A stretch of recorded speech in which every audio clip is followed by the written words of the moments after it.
these up, and we could for editing. Yeah. Makes sense. Guys, welcome to the podcast. Thanks for having us. Yes, thank really you for having happy us. you guys took the opportunity. You know, when you sent me that message, it was the timing was perfect. Yeah. So I'm pretty excited about this because even when we were talking over this weekend, which actually let's do an intro real quick on you guys. Sure. But Austin, right? Yep. Austin and Elizabeth Clark. Yeah. Yep. We own North Country Restorations up in Sheffield, Vermont. Mm-hmm. Yeah, and we talking about yesterday because you guys came here for the full experience, so it's been fun. Yeah. We spent some time together yesterday, got to know each other a lot more, but this is not the first time we've met. We've known each other for quite a while now, and we talked about Levi. It was 2016 when I met him in person. Yep. We kind of knew of each other a little bit before that, but never really interacted, and even our interaction was short. But that was still the same year that we met. Same at year, SEMA. yeah. Yep. And was it before that too? Any chance? So we interacted on Instagram a lot. You and Yeah. I would just kind of comment on each other's posts. Mm-hmm. Yep. And then, we've been going to SEMA since 2008. Mm-hmm. But 2016 was the first year we actually got to meet each other in person. Yeah. And that was that time period where we started when we had Refinisher Porn. Mm-hmm. We started at 2014, and so that was that wild west time period of Instagram. Yeah. And it was the beginning stages of these communities starting to come together and build up. So you got to see the real beginning of that. Yeah. It's like you were saying, there was no algorithm back then. Mm-hmm. So I think that's how we kind of all got to follow each other. Yeah. Had you started now, I don't know if we'd know half of each other. Yeah. Yeah. It's true. It really opened our eyes up to how kind of tight-knit of a community our industry is. Yeah. We're all over the country, but there's really not a ton of us doing exactly kind of like what we do. Mm-hmm. You know? Yeah, and it was, and I wonder how that would be nowadays, versus with the algorithm and all that stuff, because there's definitely clear differences that I know for a fact. Certain things were easier to do back then. And now it's even our rebrand. It's we couldn't have that last word of the word porn in there. Mm-hmm. And how much that was getting flagged on our accounts and everything. Back then it was nobody cared. As soon as we changed that name, Instagram pulled the name, made it, nobody could take that name. They just eliminated it. Yeah. And you can't even have gun or a picture of a spray gun. Mm-hmm. It's it's not a weapon. Yeah. It's what we use as a tool. Yeah. But I wonder, the difference of back then, and building the community, and we had a lot more. There was a certain amount of traction that we saw back then, and you guys are currently doing, you're going through that now as you guys build a YouTube page and everything like that, which we'll go over the YouTube stuff a little bit later. But those earlier days like that, I mean, I don't know, how involved were you on the Instagram stuff at the time period? I had my own, and then Austin did everything for Austin's Auto Works at the time.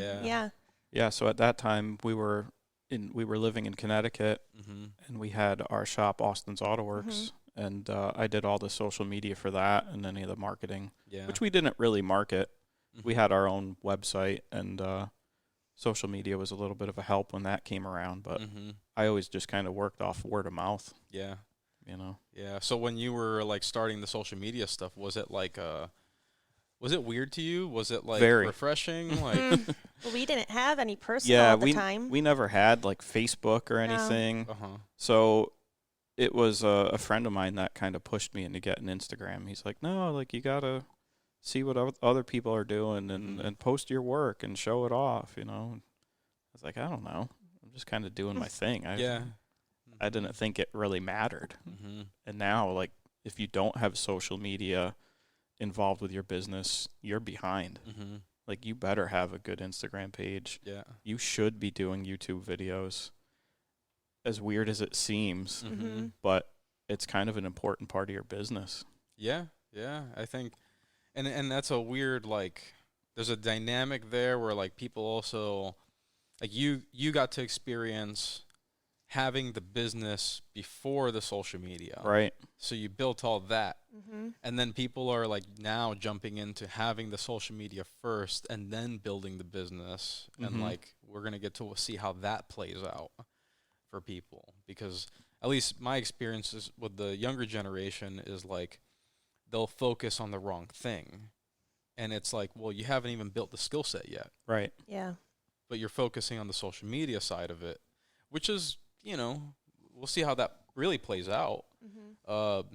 But then I worry that the talent might, you know, wherever your mind is focused at, you'll gain the talent there, but you might lose it there if the automotive side is the thing you really enjoy. Right. You know, I just hope that doesn't stunt people's growth. Yeah. Yeah. Yeah, for sure. They're doing it for the right reasons or not. Yeah. But that's kind of a little bit of the Instagram stuff. I just found that interesting. Well, it's cool because it's our history of how we met each other. Yeah. You know, and that's the history of a lot of people that, you know, that's one story for both of us. You know, we've known multiple people throughout, you know, all this stuff, and that we might have never known before. Right. Any of this. 100%. Right. So that's a huge advantage right there. It is. You know, you can reach out to me or Rob Paddock or whoever it is. I was going to say he was one of the early ones. And yeah. Yep. I got to meet him at SEMA, I think that same year, 2016. Yeah. And it just sparks these little relationships. Like, I remember one time we were doing a Corvette, and I had just reached out to you on a direct message asking about materials or something. And it's just nice to have someone to bounce those ideas off of. Yeah. And you would have never had that before. Right. It would have just been you. I mean, you said you already have a small town. Yeah. Mm-hmm. So who are you going to go to? Nobody. Like, that's crazy. Yeah. That's such a big advantage. But kind of let's go further. I still enjoy like going to the earlier days of people, how they started. Yeah. You know, that way when the people that are listening, they hear your story and they realize that there's a backing behind it, you know, and how that all started. So like, I mean, where is the beginning in this automotive side of things? Oh man, I guess you could go all the way back to like A young guy. 3-year-old little Austin. Did you just call him old? No, never. My father is a machinist and an engine builder, mainly like a race car engine builder, and he was into circle track racing when I was just a baby.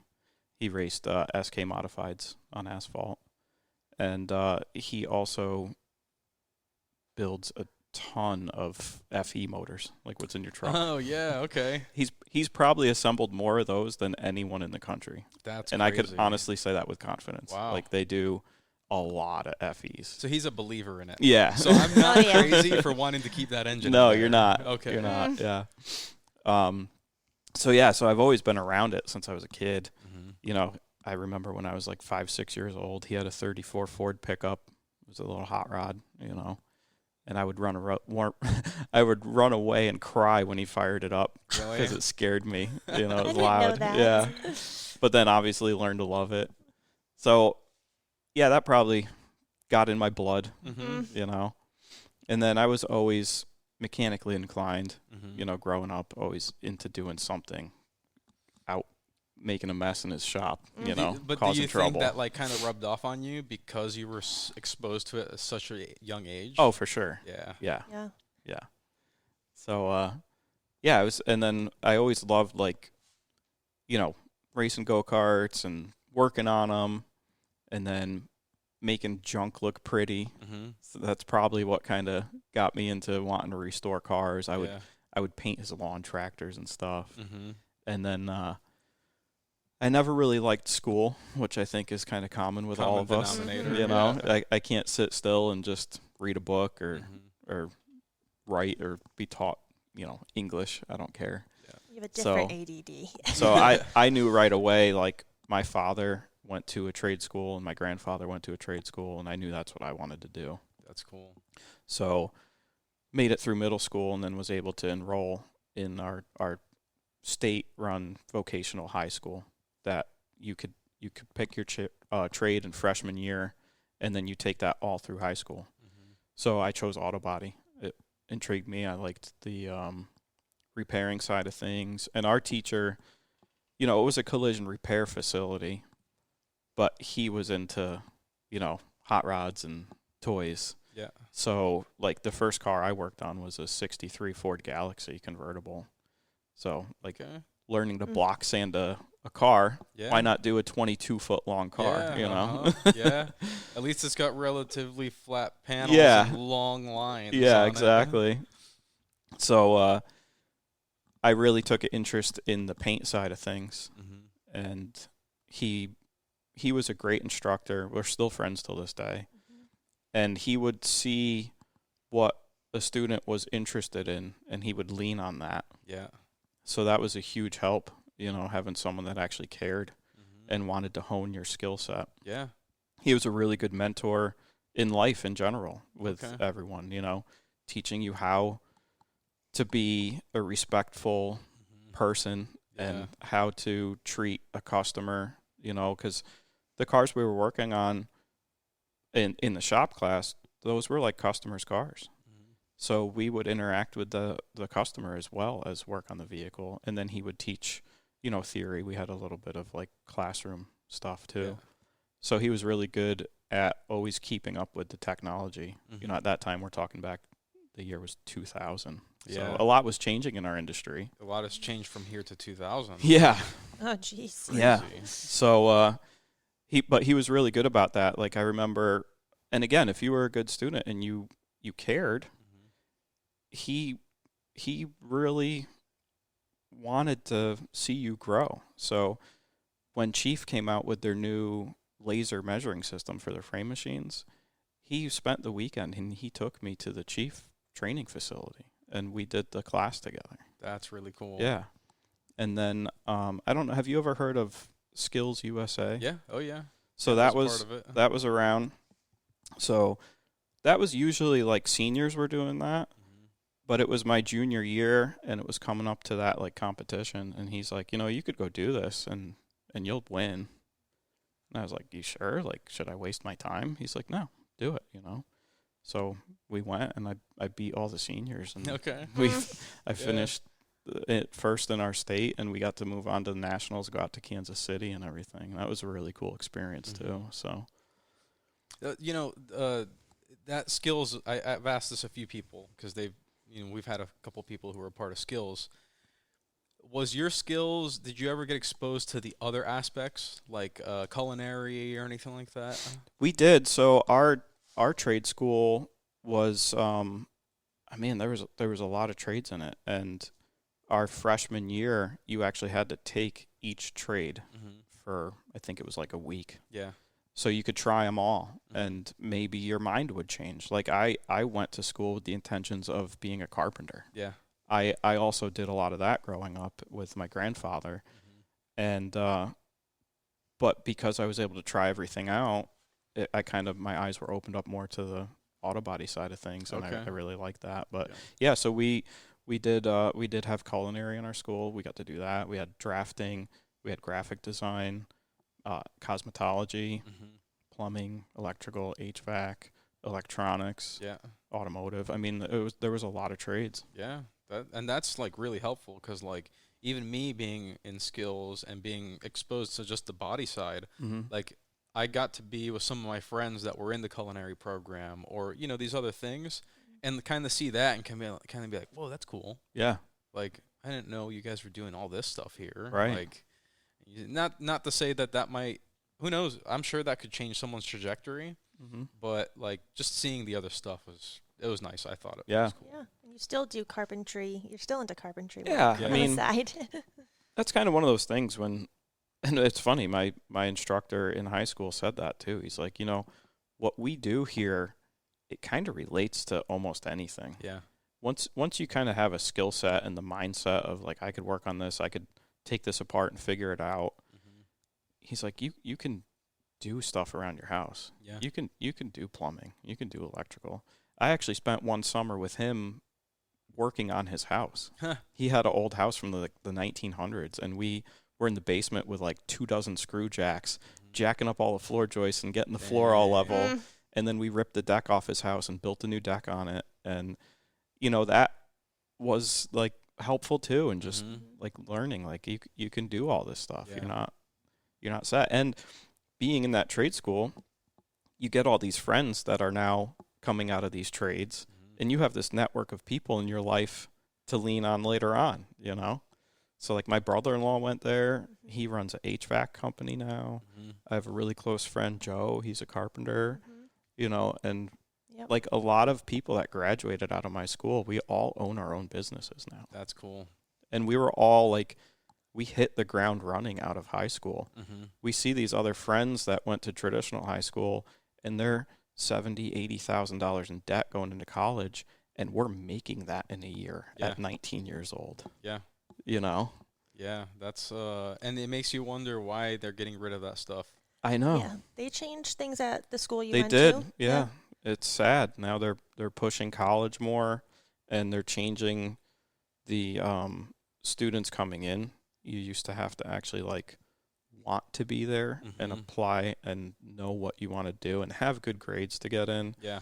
Now it's more like they're taking in like kind of anybody because they're molding them to want to go to college and not focus on the trade as much. See, I'm noticing that throughout the industry of like, I said this in our SEMA follow-up podcast, like we're seeing people go into positions that are in our industry who were unrelated to our industry. Right. So what do you think is going to happen? Yeah, how does that work? That includes instructors. Like you're telling me you had that instructor, and I'm like, man, we need more of that. Is an instructor who's into it, who wants to push those things out there, because what tends to happen a lot too is you have an instructor who is not interested, who is like probably burnout in their own life. And so they have nothing else to like continue to push in that thing. And then people wonder, why did these programs just like fizzle out? It's because the instructors that are going into them, they're not producing results. Right. So if you're not producing the results for the school, what do you think is going to happen? You're not going to get the money for that program. Right. You're not pushing for more on these things. And like, you know, we need more of that. Absolutely. We were talking about it the other night. There's just any shop in the country right now you could walk into and get a job. Yeah. We all need help.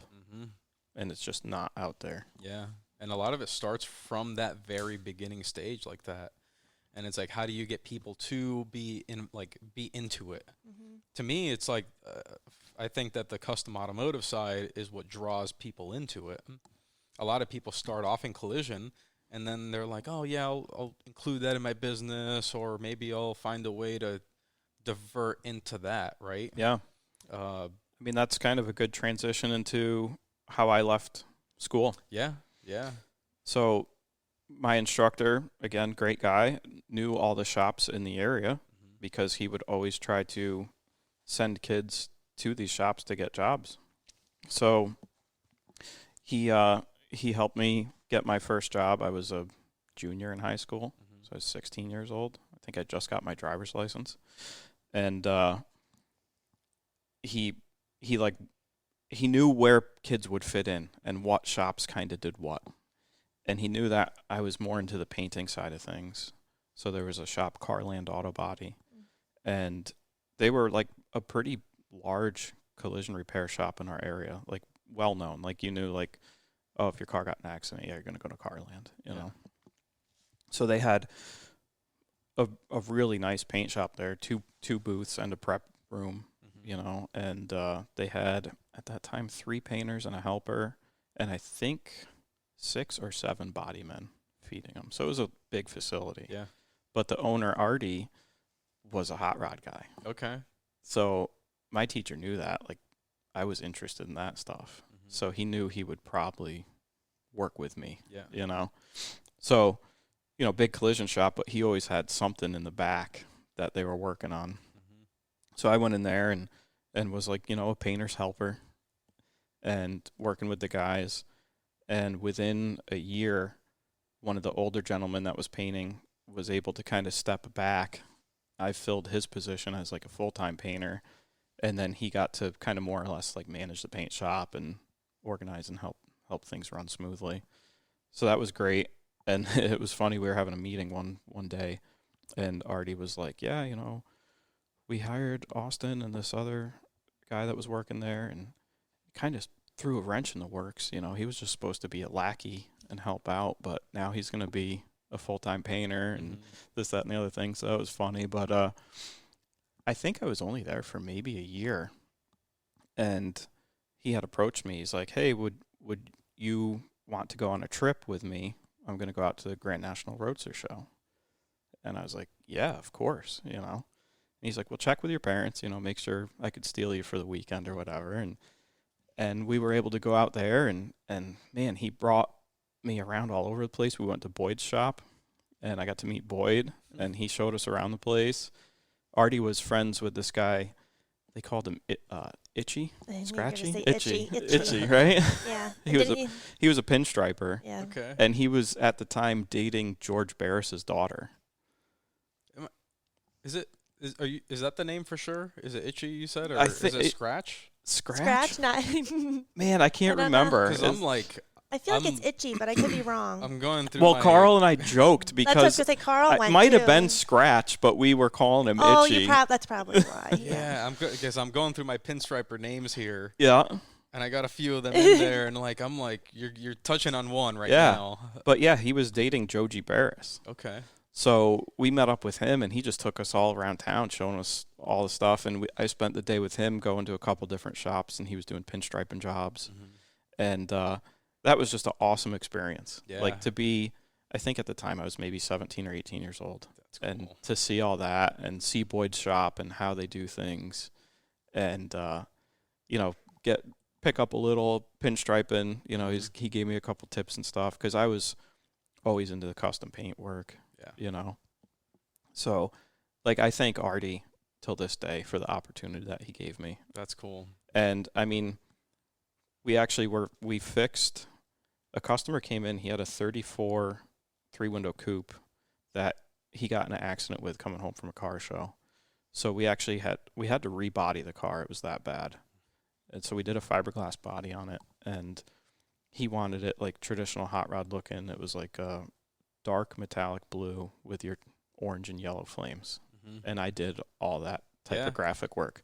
So at 18, here I am in the shop late at night putting flames on this 34 Ford for this guy. That's cool. Nice flames. And I pinstriped it and everything. Yeah. Thank you. Did you guys know each other? I tried it. No. At that time, no. It was like a year later that we met. Yep. Okay. Because I was still working at Carland when we were dating. Yeah, we met and then just as friends, and then time went by. No, we were 2 years, right? We were dating when I worked at Carland. But how old were you at that time? Because you were 18 when you did that. I left there when I was 20. Yeah. Yeah. And then I went to work for another collision repair shop. We parted ways just because kind of change in management and, you know, things change. It goes. That's how life is. No hard feelings. Yeah. And I went to work for another shop that had a good opportunity. They were a little bit smaller, but they did a lot of production. And at that time, my skill set had gotten better. I was faster with the flat rate work and stuff. So I went in there and I told the boss, you know, asked if they needed help. And I had my little photo album of actual photos to show them the work I had done. Do you still have that? I do. It's a long one. Yeah. And I told them, I'm like, yeah, you know, I'm coming from Carland, and I typically do like 100 to 120 hours a week, paint labor, you know. Yep. And he's like looking at me like, yeah, okay, kid, you know. And I was like, no, really. He's like, a lot of guys come in here and say that. I'm like, well, give me a shot, you know. Yeah. So they had one painter at that time, but they had 2 booths. So I guess it made sense to hire another painter. And I think it was like a week and a half or 2 weeks after working there, he comes up to me. He's like, you know, you did 119 hours last week? I was like, yeah, that sounds about right. I usually keep pretty busy, you know. I think 2 weeks later, I was the only painter now. Oh, man. Running 2 booths. Yeah. And I was there for like a year. They were great people. I still stay in touch with them, too. Yep. That's cool. And it just kind of, I always had something else I was doing on the side. You know, I was still always into some type of toy or maybe a little side job for a customer. Yep. You know, custom work, you know, not not stealing collision work from anybody. Yeah. But at that time, I think I was doing that 48 Ford pickup for Bruce. Yeah. Remember that one? Mm-hmm. And in my dad's Bruce. 3-car garage, Yeah. you know? Yeah. And she would come out and hang out with me until 1 o'clock in the morning. You know, That's cool. I'd fall go in asleep there on the bench seat. Yeah. What was the bench seat even from? Oh, I don't know. One of my old trucks Yeah. had a bench seat in there, like a couch, Yeah. you know, you could just hang out. I'm like, we can't get rid of this. We have to keep it forever. Yeah. I have a lot of hours on this thing. Yeah. So I set up a little curtain in there with an exhaust fan out the wall so I could paint and stuff. Mm-hmm. So I was working on this truck for Bruce and The red one, yeah, right? Yeah. maybe 1 or 2 other little things in and out. And it just got to the point where I was like, I think I'd like to try this for myself and not work for somebody, you know?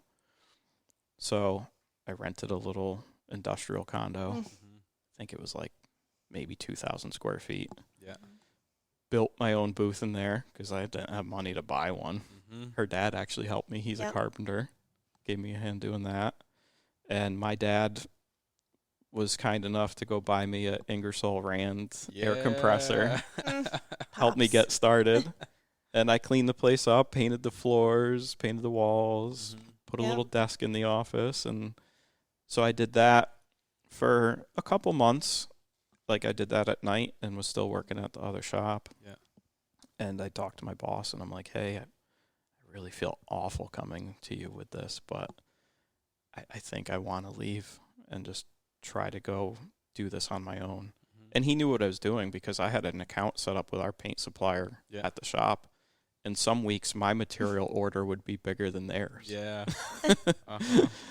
But he was super supportive. That's cool. He's like, you let me know whatever you need. Mm-hmm. If you need anything, help through the process of getting your repair license, you know, I'm here for you. So that was really nice to have that kind of support going off on your own. People don't realize how important that part is. I mean, there's obviously sometimes this doesn't go well for certain people, right? Whatever the situation is. But if something were to go wrong for you, you know that they would take you back in a heartbeat. Yeah. And that would help them. Yeah. Not to say that that would happen, but because how he handled that, you have a good relationship that will always, like, if something always comes up, you can always fall back, you know, for help and stuff like that. And vice versa, you know. For sure.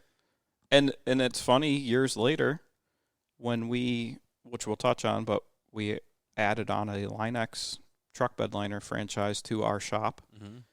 We were doing all the spray and truck bed liner work for them. If they'd get a truck come in and they had to do a bedside on it or something, they just send it up to us and we take care of it for them. So that's perfect. You know, it's always good in life to keep relationships and don't burn bridges. Yeah.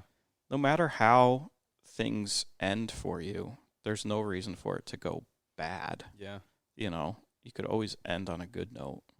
And that's all part of your network later on in life. You know, there's enough work for everybody. We can all get along and share it. Yeah, you know? For sure. Yeah. So this is we're at the beginning stage of Austin Auto Works. Yep. So that was we started Austin's Auto Works, and I don't know if it was the best name to pick. I was telling you about that the other day. Like, do you want your name on your business or not? I mean, I guess to get me started, it was probably the best thing I could have done because everyone knew Austin, you know? But then everyone wanted to talk to Austin. Yeah, later the only bad on. thing is later on when you get busy, you get people come in, oh, can I talk to Austin? I can help you. Austin's not here. Yeah. You know, but in the beginning, that was good. So I will say we were blessed to hit the ground running, and I was never slow from that day forward. Man, that's awesome. I never had a month or a week where I'm like, man, I don't know what's coming in next. What am I going to do? It was, let's bite off way more than we could chew and figure out how to chew it. Yeah. Yes. And we had some great customers along the way. And we still talk to a lot of them. A lot of them. That was in family. 2008 when we started that. Actually, it was in December of 2007. Yeah. But officially full-time on my own was April of 2008. Wow. Yep. And on the rat rod you were doing for Chuck. Chuck now has that rat rod, So and he's the one you rented from the first building. The first shop I rented, that little 2,000 square foot, was from this guy Chuck. That we were in a big industrial condo, and he had a unit that he ran his excavation company out of, and he bought the unit next door as a rental income. So this guy didn't know me, never met him, saw an ad on Craigslist that there was a spot available for rent. Met with him. He must have saw something in me, that I would pay rent, I guess. Yeah. And he was like my biggest fan. He'd always come over and see what I was doing and stuff. But still is. What Elizabeth's saying is one of the last jobs we just finished up, little 36 Ford pickup, rat rod. It was for Chuck. Okay. Yeah. Our cool. original landlord. Yeah. We remained friends. And that's kind of the story along the way of all our customers. They become part of your family. Yeah. Chuck comes up to our house in Vermont. Yeah, Chuck he and lives in Holly. Connecticut still, and him and his wife Holly come up and spend the weekend with us just to hang out. We're friends, and It's a lot of fun. yeah. That's awesome. And I was only in that unit, and again, I built these relationships for people or with people. I was in there for about a year, maybe 2. Yeah. And we're bursting at the seams, I was working on 4 or 5 cars at a time. Yeah. I'd be pushing them outside during the day so I could work on one. I had enough room. I had a 2-post lift, the booth, and then I could fit a car in front of the booth. That was it. You could only really fit 3 in there. So 2 of the units down on the far end where we were, the company moved out, and a close friend of mine, Garth, which we're meeting for dinner tonight in Daytona, he had owned some properties in town and stuff, and he's like, hey, if I buy that, would you want to move over there and rent it from me? So I was like, well, let's go look at it. So we went over there and checked it out, and I'm like, man, this place, we took this wall down the middle and got rid of some of these offices. This would be a nice shop, 2 overhead doors in the front, 1 in the back. So I was like, yeah, well, what can we do it for? Can I afford this, So we made it work. So I approached Chuck, and I'm like, man, I feel awful. I feel like I'm going to leave you high and dry. And he's like, no, man, it's great. I want to see you move on, succeed. You'll still be right here next to us. We're not going far. But he's like, don't leave the plaza. Stay here with us, but you'll be there. And so we did that. And now we had I don't know, I think that was 4,300 square feet. Okay. Oh yeah, we're lighting the world fire now. I could fit 6 cars in here. And I bought a booth. Now we got a real booth. We had a semi downdraft. It's we're big time now. Yeah. And yeah, just still busy. A lot of. At that time, I did start off kind of with a mix. I did a little bit of collision repair, but I always had a couple builds going on. Nothing too crazy. Mostly paint jobs, on older cars, Mustangs, Camaros. Just kind of strip them down, paint them nice. I'd say it was a step above what most guys in our area were doing. No one really painted old cars. We all just had body shops. No one wanted to do that stuff, So when I moved over there, I was like, well, let's do, a little bit more collision repair just because now we have the space. And when I say we at this time, I'm just working by myself still. Yeah. It's just me. Elizabeth, I wasn't involved in it at the time. Elizabeth had a job. I didn't have any guys. Well, I will say my friend Luke. Yeah. He was been there since the beginning. Yeah. Okay. We met because we both had Fox body Mustangs when we were younger. So that's what brought us together. And he had got rid of his Fox body when I had just got my first shop, and he got a 99 Cobra. And it was from Florida, so it was just sun faded and shot, and he wanted to paint it. So he's like, would it be cool if I kind of gave you a hand taking the car apart and stuff? And we got along real well. And he was really mechanically inclined, so I'm like, yeah, of course, that'd be cool. So that kind of snowballed into him coming by every single night and helping me out at the shop. Yeah. So it'd be we'd work on his car and be like, well, what else do you need a hand with? So he was always around since the beginning as a part-time helper. Yeah. And then I was doing a little more collision repair, still painting old cars and stuff, and it got to the point where I probably could use another set of hands in the shop. Mm-hmm. I'm dealing with customers. I'm trying to work on stuff. It's just there's only so much time in the day that you can get things done. I'm working till midnight every night because basically from 6 p.m. to midnight was the only time I wasn't bothered. Mm-hmm. The phone wasn't ringing. People weren't stopping in, you know. So across the way was another little shop, and there was this older guy helping out over there. And I was friends with the guy that owned that shop. And he's like, hey, you know, I'm not busy enough to keep Calvin busy all the time. Calvin, Would you want to take him? I was like, that's cool, you know. Mm-hmm. You don't have to fire him. Yeah. We're right across from each other. Yeah. Uh-huh. I knew him already because we all got along. Mm-hmm. So I was like, yeah, send him over. So Calvin worked with me full time for, 2 or 3 years? I think so, yeah. Yeah. And he grew up in the auto body industry. His father owned a big auto body shop. So he'd been around it his whole life. But he liked working on old stuff. So he didn't have to do any collision repair stuff. He was just helping with the older cars. Yeah.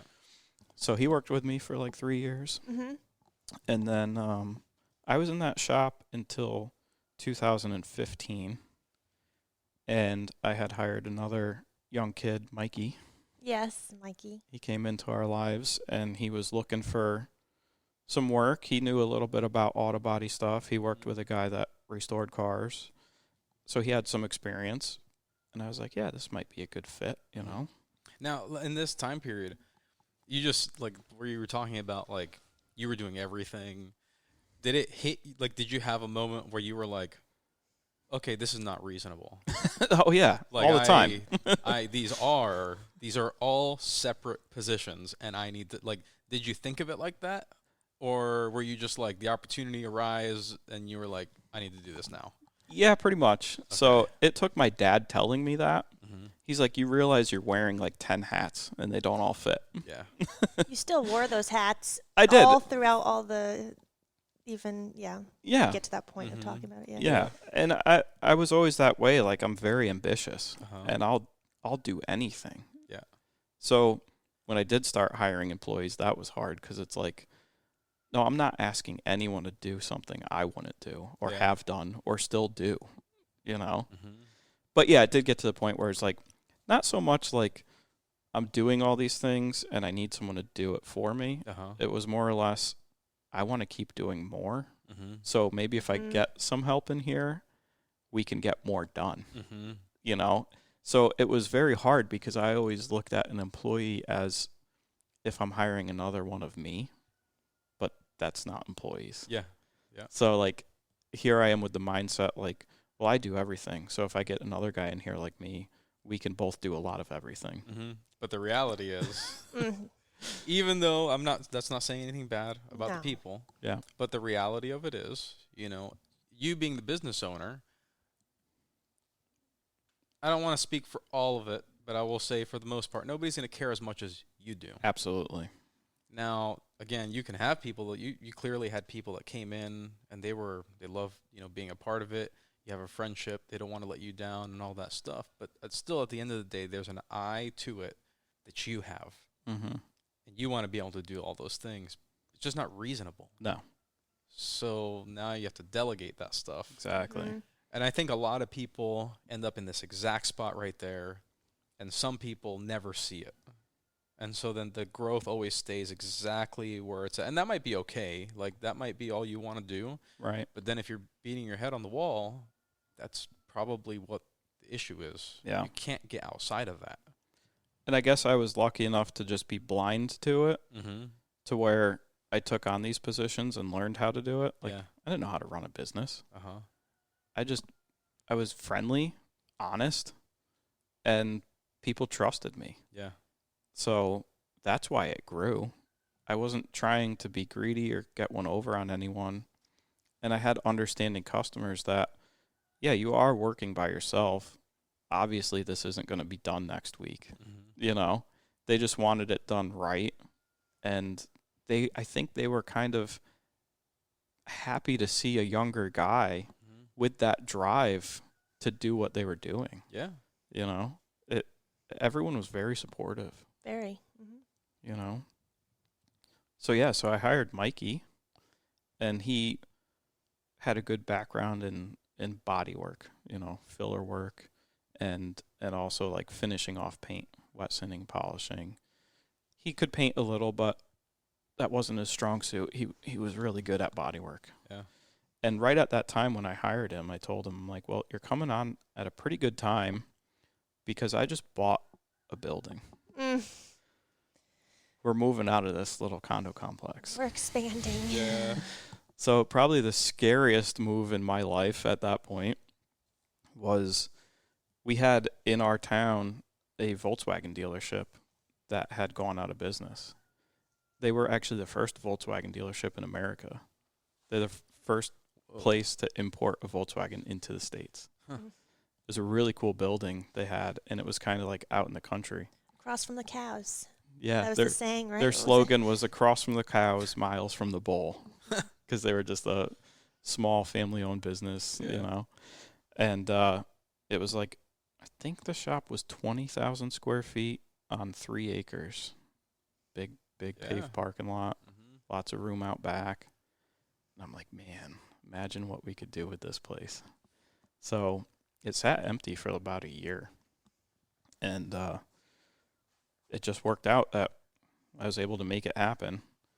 And I knew I couldn't fill that whole building just by myself right away. And at that time, a friend of mine in the industrial condo, he's like, hey, I'm buying a Line-X franchise, and I'm looking for a place to put it. Do you know of anyone renting space? And I'm like, well, yeah. We do. If you could wait, I have a closing on this building in about a month, and I could certainly rent you some space. And we got along, and he's like, well, he worked for Lewis Tree Service. Okay. He was like pretty high up. So the mechanic worked in the shop across from us, and he had the guy Steve had an office in there. So that's where he did like his office work out of, and the mechanic was in there. I'm like, well, I could rent you 2 spots. One for Lewis. He could work in there on the wood chippers and stuff. And then I could also give you a spot for Line-X. And then we'll be over here. And Line-X was all new to them. And it's similar enough to auto body that it's like, I could give you guys a hand, like showing you how to prep things and stuff and mask stuff off. That's not hard. So that kind of all fell into place. It was like the perfect storm, So we moved in there, and I set my part of the shop up. I kind of helped them set their part of the shop up. And it was just Mikey and I at that time. And now we're in this, like, the section we were in is like 9,000 square feet. We're like, dude, how cool is this, right? Built out a nice prep station that was like big, big exhaust fan, well lit. So we could do all our body work in there. We're not making dust all over the shop. Moved my booth over there. Got a lift. I mean, it was like awesome setup. And then beautiful office. I could put 2 cars in the showroom because it was a car dealership. And we demoed before we even went in there. Yeah. I went in, and my brother-in-law gave me a hand. We got a mini excavator, and we just demoed that place. Wow. They had like service department and offices and just walls everywhere. Yeah. We took 4 30-yard containers of just debris out of there and just opened the place up. Did you find anything cool? No. Nothing. No, we were hoping. We were looking. Did we find a letter in the wall? Is that where we found? We might have. Yeah, something like that. But otherwise, that's pretty much it. Yeah, nothing really cool in there. There wasn't No like a rare beetle hiding in Volkswagen. the. No. The downside to that place was there was contamination on the property. So that's why I was able to afford it. The price was good, but I did have to do some remediation work. Yeah. Because they used to wash the cars off that would come over coated in Cosmoline. Yeah. And that's old shipping method there. Yeah. And I guess kerosene takes that off really good. That's hilarious. Yeah, but how about we don't wash cars outside with kerosene? Yeah. And contaminate all the dirt. Yeah. So that was the downfall of that place, but it worked out. And I'd say within a year, Line-X wasn't providing the income I think the guy thought it would. And it's a lot of physical labor that I think he thought like, oh, I'll buy this and make a couple extra bucks and kick back and just collect the money. And it's like, no, that's not going to happen. So it was to the point where Mikey and I were helping them do stuff. Yeah. Like, we'd come in an hour early in the morning and prep 3 trucks for them so they could spray it. And finally Steve approached me one day. He's like, you want to buy this from me? I was like, yeah, I think that'll be good. I'm probably jumping ahead a little because at that point I had hired on TJ. Oh, yeah. And we were doing a lot of truck stuff. Okay. Lift kits, wheels and tires. You know, we had the space now, and we had the clientele. We were right on the main road, so we got a lot of walk-in customers. Is that when it's like number 1 for all the lift kits? Yeah, we joked. We jokingly had like a McDonald's menu board in the office for Super Duties. Yeah. Do you want a number 1, a number 2? Yeah. Because it was like always so repetitive of, you know, we're in the Northeast, Rust. But like, man, the 99 to 07 Super Duty is so popular. We were putting rockers, cab corners on those things, doors. One week we had 5 of them lined up from one end to the other, and we're all doing rockers, cab corners, and doors on them. It was hilarious. And then that would spark, like, the guy would be like, well, while I'm doing that, I'm cleaning up my old truck. I want to lift it a little. Let's, you know, paint match the bumpers. Let's throw some wheels and tires on it. So we got in with some vendors to do, you know, carry some of that stuff. Yeah. So we were doing a lot of lift kits, wheels and tires. So when Steve approached me about Line-X, it's like, well, this is a no-brainer. It complements you know, what we're doing. We have the truck market already. So at that point, was that 2018, I think? Yes. And then that's when I think then Luke came in. And my friend Luke, that had been helping all along at nights, he worked for the town that we lived in. And his boss always joked, like, I know it's a matter of time till you leave to go with Austin. Well, he would be at the new shop now all the time. Yeah. Yeah, he's like our brother. Oh, yeah. Yeah. So I was like, why don't you just come work for me? I need help in the office. I'm running around like a chicken with my head cut off because I'm doing office stuff. I'm writing estimates. We're doing a lot of collision repair at this time, too. So we would have 5 or 6 full-blown restorations going, a dozen trucks to Line-X and do wheels and tires on, and at least 10 cars a week for collision repair. So there's a lot going on. What was the timeline on your days? Were you doing 12-hour days? Were you doing my guys? midnight? Yeah, so my guys worked 8 to 5. If they wanted to work overtime, whatever they wanted, as much as they wanted. Yeah. And they usually, honestly, they wanted to stay. They wanted to stay. They didn't want to abandon the ship and leave me. They're like, are you staying tonight? I'm like, yeah, I'll be here.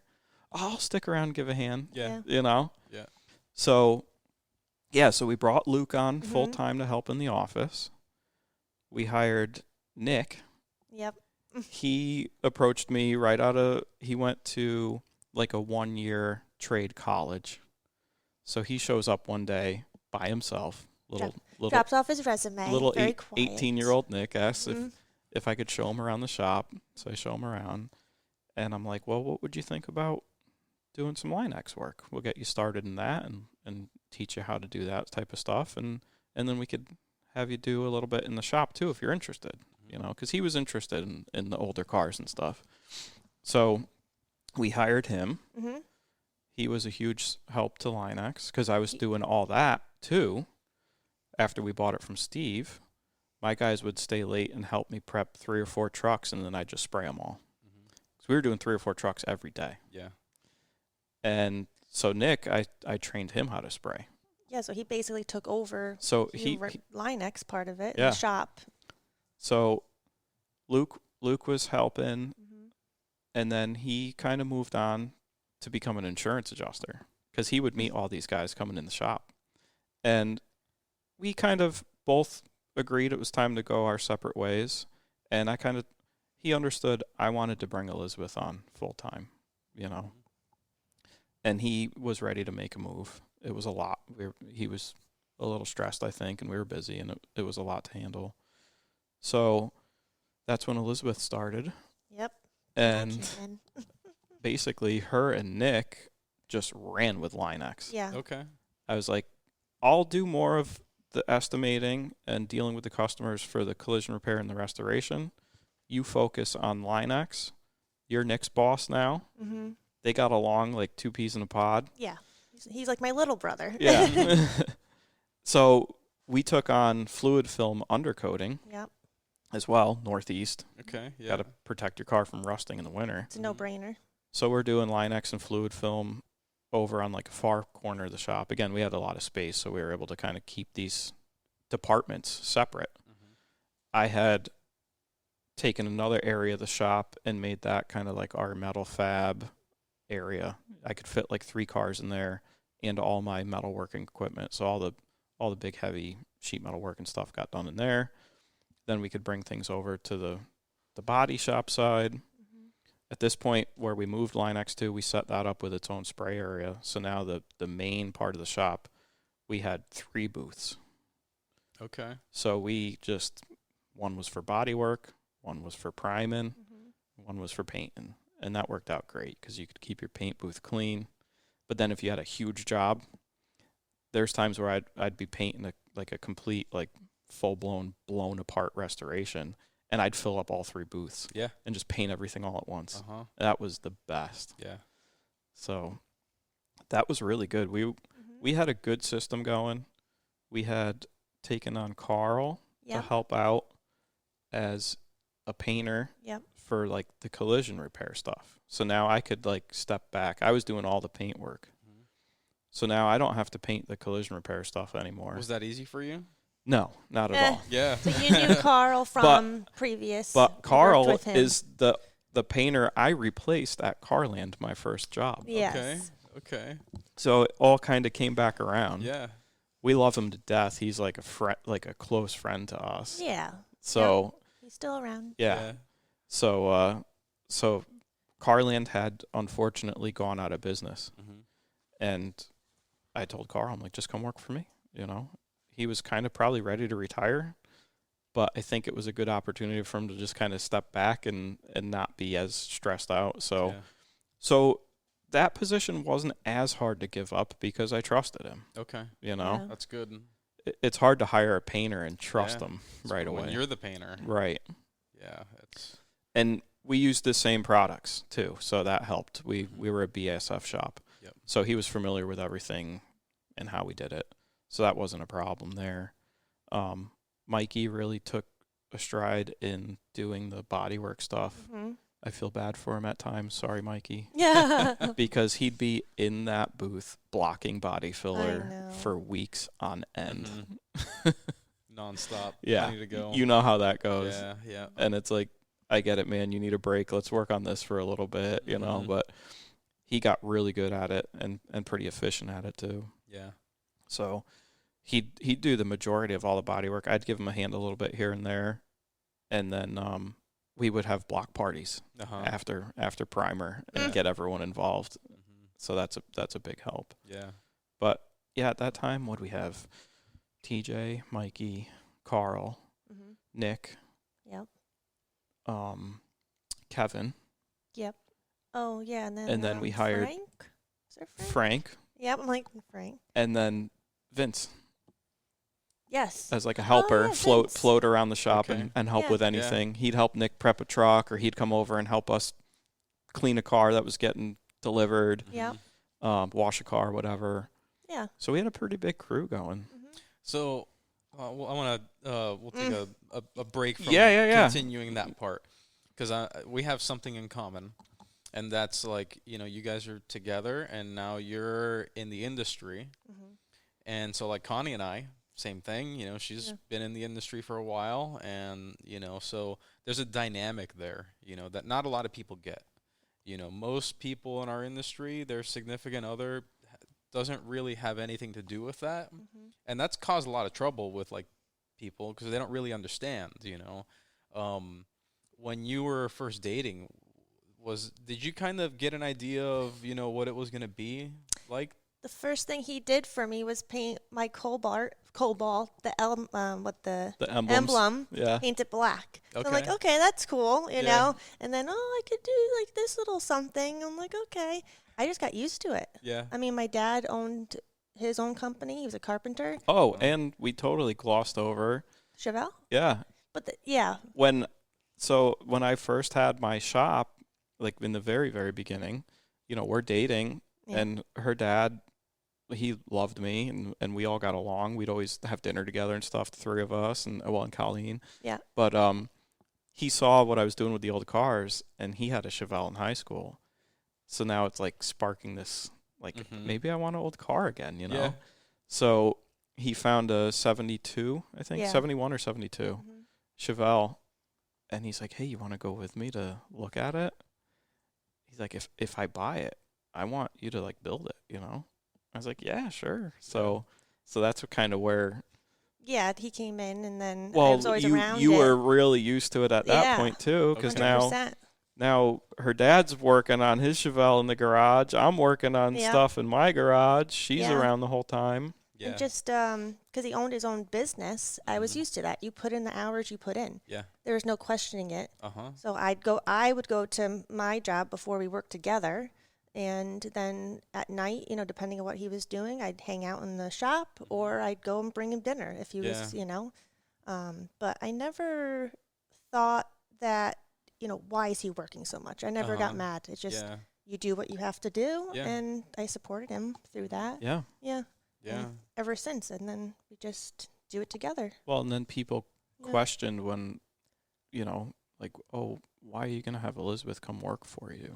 Like, can you guys really be together all day? Like, what are you talking about? Yeah. Like, who would be better to be in the office than my wife? Yeah. Who would you trust more? Yeah, you know? just as invested in this company as I am. Yeah. You know? And there's no one I want to talk to more at the end of the day than her. Yeah. And we weren't side by side the entire time. No. You know, I'm in the office and he's in the back, you know, I'd working, see her for hopefully. You weren't in the office. I try to keep him out of the office. Sometimes I was in the office too, but she did their best. Yeah. But, like, yes, there'd be days where we see each other for 10 minutes at lunchtime in passing. And, you know, that was it. So at the end of the day, it's not like you're, like, have the same story to tell what happened. I'd be like, oh, yeah, in the back today we were doing this. And she'd be like, oh, yeah, you couldn't believe the customers that came in here today. And, like... It didn't get boring or anything. You still had your stories and... but no, it's nice working together. Yeah. 100%. Yeah. Yeah. But see, and I only, you know, one of the things I bring up with this is, like, there's a lot of people that I don't know if you've known anybody. I know plenty of people who, like, you know, their significant other doesn't really understand this stuff. And so those late nights, you know, whatever that is, like, there's a lot of conflict that happens there. Yeah. Oh, yeah. You know, and like you're saying, you're like, well, he's doing what he needs to do. Yeah. He's working. Yeah. I think that there should be a light at the end of the tunnel still. Yeah. You know, like, that shouldn't be for the rest of your life like that. Right. Yeah. You know, you should build the business in a way to where you can do this reasonably.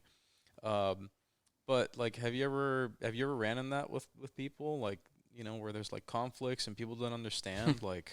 Oh yeah, and I think they would also try to get me to feel a negative way towards him because they didn't understand how I didn't mind. Yeah. You know, well, why don't you care? Why are you letting him work all the hours? Shouldn't he be home? Okay, yeah, he comes home. What's he gonna do? Sit down and watch TV at the time? Yeah. You know. I think because we had the same goal, I saw that, you're working all the hours now, so we can be where we are at this point in our lives right now. So that's why we're here. Yeah. You know? So that's so important to, like, keep in mind for people. Because I personally know people right now where that's happening. And, like, it's sad to see that because, like, the intention that you have to stay late and do that is for the purpose of us having a good future. And when when that other person is, like, having a hard time or can't see that, you're making it way more difficult than what it needs to be. Yeah. Like, sure, maybe there's some needs that you need to have, and you guys should probably hash that out. the communication thing comes in. Yeah, 100%. Communicate. So if there's any issues, okay, we're open books to each other. Well, and I think that makes a big difference. Yeah. That was probably part of our success in business too, is we've always pushed communication as the most important thing in a relationship. Yeah. Not a her and I relationship, but a us and the customer relationship. Yeah. Us and our vendors relationship. Communicate everything. And then no one's left guessing, like, what's going on with my car? Why isn't it getting worked on? Or I assumed. Don't assume. Don't give people the opportunity to assume anything. Tell them what you're feeling. Yeah. Make them aware that they need to tell you what they're feeling. Yeah. That's success in life is just open communication with everyone. A lot of problems can be solved with that. I can't remember where this quote's from, but it's like, unspoken expectations are tomorrow's resentment. Yeah. Yeah, 100%. And that's the majority of our world is working like that. Yeah. Mm-hmm. Yep. And I don't understand it. I'll see people, they're fighting or they talk negative about their husband, and I'm like, I don't know, I can't relate. And it's toxic. Yeah. And that's what they try to pull you in, and it's like, no, I don't feel that way. You're not, I don't get it. I don't know. What you just brought up was the whole like other people trying to like, and maybe it's not that they're trying to do it. Not intentionally. It's just it's the thing they know how to do. It's the know. And let's take a quick break from this episode. I'm excited to say that this is a paid ad from our friends over at Dynabraid. Look, both their automotive refinish and detailing divisions have earned such a great reputation in our industry. From their U.S. factory in Buffalo, New York, they're creating the solutions we need in automotive tools, from metalwork, bodywork, working on clear coat, plastics. They have the tools that are extremely well made that cover the bases that we need as practitioners in automotive. Through their nationwide network of professional warehouses and jobbers, they can provide the equipment you need. Visit Dynabraid.com for more information today. It's like a lot of people fall into that trap, and it's like those aren't even your thoughts. You're just adopting the thoughts of this other person who's tricked you into thinking, and that person may not even know that what they're doing is really bad. Like you got to be really careful with those kinds of things. Like it will cause like a cancer in the relationship of a couple or friendship, partnership, whatever it is. In the shop. It only takes one person. It only takes one, unfortunately. You end up with what I call the dark cloud. Yep. Yeah. And the dark cloud takes over, and it starts to get bigger. Yeah. And other people end up underneath it. Yep. And that's a dangerous, dangerous thing to have to deal with. Yeah. 100%. But when you both are on the same page and you're communicating together and you have the common goal, and it's like none of these outside things are going to affect us because we know what we need. Right. Yep. Yeah. And anything could be going on around us, and we have our path, and nothing's stopping us from moving that direction. Mm-hmm. You just have to stay positive. The world we're in now too. Sometimes can be it's hard, but it's like no, it can always, like I always say, it could always be worse. Mm-hmm. We're healthy, we're together, so whatever comes our way, we'll work through it, because it's not going to be easy, so. Yeah, that's her answer to everything. It is. Yeah. Like when I throw a set of Dakota Digital gauges in the fire pit because I thought the box was empty and I burn them. He walked in to the kitchen. He's like, I have to tell you something. I thought somebody passed away because he was so devastated. Kind of like. I'm like, well, what happened? I got goosebumps thinking about it. He's like, and he told me. I'm like, oh, that. I'm like, we can replace them. Yeah. It sucks. They were perfect. You just, why did you do that? But, or I did it. We don't know who did it because we were throwing garbage in the fire pit. We're like, oh, we'll just burn some of these boxes. The boxes. And, Yeah. But anyway, so it's like, well. But she's really good at always. It's replaceable, Yeah. She's really good at always keeping that positive, upbeat. And I'm sure you've seen it just spend this weekend with us. Yeah. She's always smiling. Yep. She's always happy. Unless, I guess. And that wears off on you in a good way. 100%. Absolutely, like the good attitude. Both things. Yeah. A bad attitude and a good attitude. Yeah. And a good attitude. Yeah. So you want to surround yourself more with that good attitude. Yeah, I don't do well with negative people. I mean, I just ignore it. Yeah. But I just be who I am. Yeah. It's like, okay, well, you can think that way, and Yeah. and you have to not let that get to you. You know, just still have the positive outlook. So.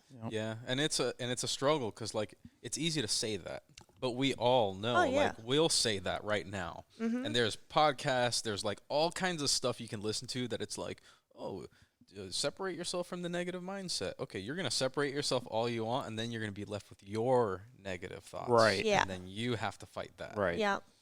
And that's every day. Everybody every day. Yeah. Yep. Yeah. Yep. So none of this stuff's perfect. We're like, nope. No matter how good you think somebody else has it, they're also struggling through that too. Yes. Oh yeah, you don't see that side. And they probably know the same answer we have, and yet you still constantly struggle with that. Yeah. Mm-hmm. You got to always be working at it. Mm-hmm. It doesn't just stay that way. Yeah. No. Yep. So that's, I mean, it's always good, like refreshing, because like for us, like, again, you know, Connie and I do this stuff together, like, well, not together. I mean, here we do this together, but like we work at 2 different shops, and you know, she might work really late one night, I might work really late one night, and you know, we're just understanding. But you know, we see that with other people, and we're like, come on, like, it's all good, right? Yeah, they're not doing it to avoid you. Yeah, they're doing it to help you. I mean, there might be some situations where there's a little bit of avoidance. You know, well, you still need your sanctuary to come out to sometimes, right? Yeah, you still need your alone away. time. You don't need to be together 24/7. Yeah. Yeah. And we do everything together, but we still have our routine of doing our stuff alone. Yeah, like I'll go hiking, I'll go biking. He doesn't want to. Okay, you know, I'll still do it and go. But you still have your own things. Yeah. So then for you, now getting into the industry, like I shouldn't say now, but like being in the industry and like learning about all this stuff, like how's that been? What were you doing before this? So right before this, I worked at a vet office. Okay. Yep, I love animals. And then before that, I worked at an orthodontist. Okay. Yeah, and then a dental office, you know. So I love the vet. I probably I would have been there still if we didn't decide to make that change. But it was better for us, and I was like, okay, I want to do that. Yeah. I actually worked more hours at the shop, not at the vet, a lot more.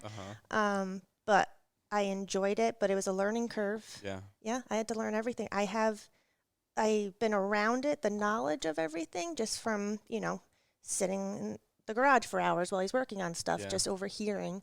But I didn't know enough. Yeah. So there's a lot of questions, a lot of going out to him. Just try not to bother him too much. But it's like, okay, I had my notes. I had to write everything down, and eventually just get it. Like Line X, that was easier for me. That I could, you know, I learned quickly. The restoration part, okay, I didn't deal with that too much. It was more of, okay, Austin, you got to call this person back. Yep. The collision repair and the insurance. You got good at dealing with the insurance adjusters. Yeah. Yeah, I would come. Yeah, the pictures and having to send over the information. So one of the things that goes to my mind is like the jobs that you had before this. Yep. Is there anything in particular from those jobs that is currently helping you out with what you're doing now?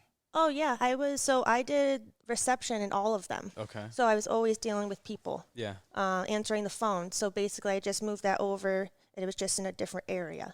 So I was fine with that. But no, that I carried that through everything. Yeah. And again, that smile at the front desk. Yeah. Yeah. I have a great customer and a great friend now, David Prince. Yes, David. We restored, 5 frame-off different builds for him. Okay. He'll randomly call me, see how we're doing, and he'll always end the conversation. Tell Elizabeth I said hi. I miss that smile. Yeah. He's like, that would light up my day when I walked in the room. That's cool. You know? Yeah. Nice of you to say. Yeah. So, you have to say it. No. But, you know, that was a huge help having her in the front. You know, she's friendly. People were comfortable talking to her. And I enjoyed it. Yeah. You know, and I think because it's our business, probably the feeling I gave off was different too. Okay, yeah, she really cares. Like, what happened to your vehicle, you know? And I cared. I need to know all the information, not just like, okay, what happened, write it down and move on. No, she really cared because she was pivotal in the shop of coming out and stressing to the guys like, no, like this person needs their car back on Friday. We have to get it done. Yeah, can we make it work? She really cared. I'm not in the shop, but yeah. And we'd stay late, just for customer pickup and drop off too. We understood, like, you work until 5. Yeah. Your car was just repaired. You're already in a bad situation, right? You're without your car and you're unhappy because you got in an accident. So we're already getting an unhappy customer walking in the door. Yeah. So we did everything we could to make the experience as easy as possible for them and keep them satisfied. So it's like, yeah, you work until 5. How are you going to get your car when the shop closes at 5? So we'd stay open till 6 or 7 or do anything we could, meet them on a weekend. I'd always be there on the weekends anyways. So I'd tell people, yeah, I'll be around. Just, you can come by and get it. Or we'd do after hours drop off or pick up. We'd leave their keys for them or something. But the key drop. Make it easier. And a lot of that came from what she did too with, customer service. So she knew how to that's why I said schedule. And when I got to the shop, I'm like, if somebody walks in, you're not sitting still. You stand up and greet them, you know. You walk in somewhere, you don't want to just have them sitting. So that always stuck with me. Yeah. Always stuck. And that was from the vet office, I believe, that they instilled that, like, if they walk in, you stand up. Yeah. I'm like, oh, yeah, okay, that makes a difference. Acknowledge them. If you're on the phone, just be like, just give a wave. Just look at them. Because you walk in a place, they don't look at you. They're working with other people. It makes a huge difference. Yep. I know for myself. Yep. And that's all it takes. Okay, yeah, I'll wait. It's as long as it those takes. Little things. Yeah. Yep. Yeah. It makes all the difference in the world. Yep. Yeah, that's a huge. Bringing that dynamic into that, I'm sure that was like another game changer as you're building the business, and then seeing that side of it start to like come together. Yeah. That must have felt good. Yeah. Yeah, and relieve him from being in the office. He still did a lot of the paperwork and everything. Yeah, so I only could do so much, but I alleviated a lot. At that point, she was basically running Line-X. I didn't have to do anything with that. Yeah. I was now stepping back from the shop more. I still loved working on cars, so you weren't going to keep me out of there. Yeah. But I was spending probably 4 hours of the beginning of my day in the office, invoicing, ordering parts, writing estimates, all that type of stuff. Yeah. But I would try to be done with that by lunchtime. So then from lunchtime, I'd meet with the guys in the morning. We'd usually have like a morning get together of what needed to be accomplished that day. And then everyone could kind of go on their way. And they knew at any point in the day they could grab me if, there was a question. Yeah. But yeah, I'd make it a point to, after lunch, I'd be in the shop the rest of the day. And then, she'd come out with her notepad and be like, I have write things down. this, and this that you need to address. So I remember. But no, it worked good, and I liked it. I liked the transition into working at the shop, and putting in the hours didn't bother me, But when it's your own, like you said, there's a different feeling. Yeah. Yeah, and then I understood things, too, like at the vet office, Dr. A would be like, where's all my pens? People would take the pens. Yeah. And I'm like, oh, I get it. Where's my pens? You need to have them there. Why not fill them? That little thing to do as an employee. Yeah. Okay, I get it now. You're not just, doing that for nothing, saying that for nothing. That makes a big difference. Yeah. Yeah. All those, they seem like little things, but they will add up at the end of the day. Yeah. At the end of the week and then the month, it'll show itself. Mm-hmm. So, am I jumping too far if I say like, when did you guys sell the business? We could get there. We're substance and we're real close to that point. So basically, at this point, it's like 2018, 2019. Mm-hmm.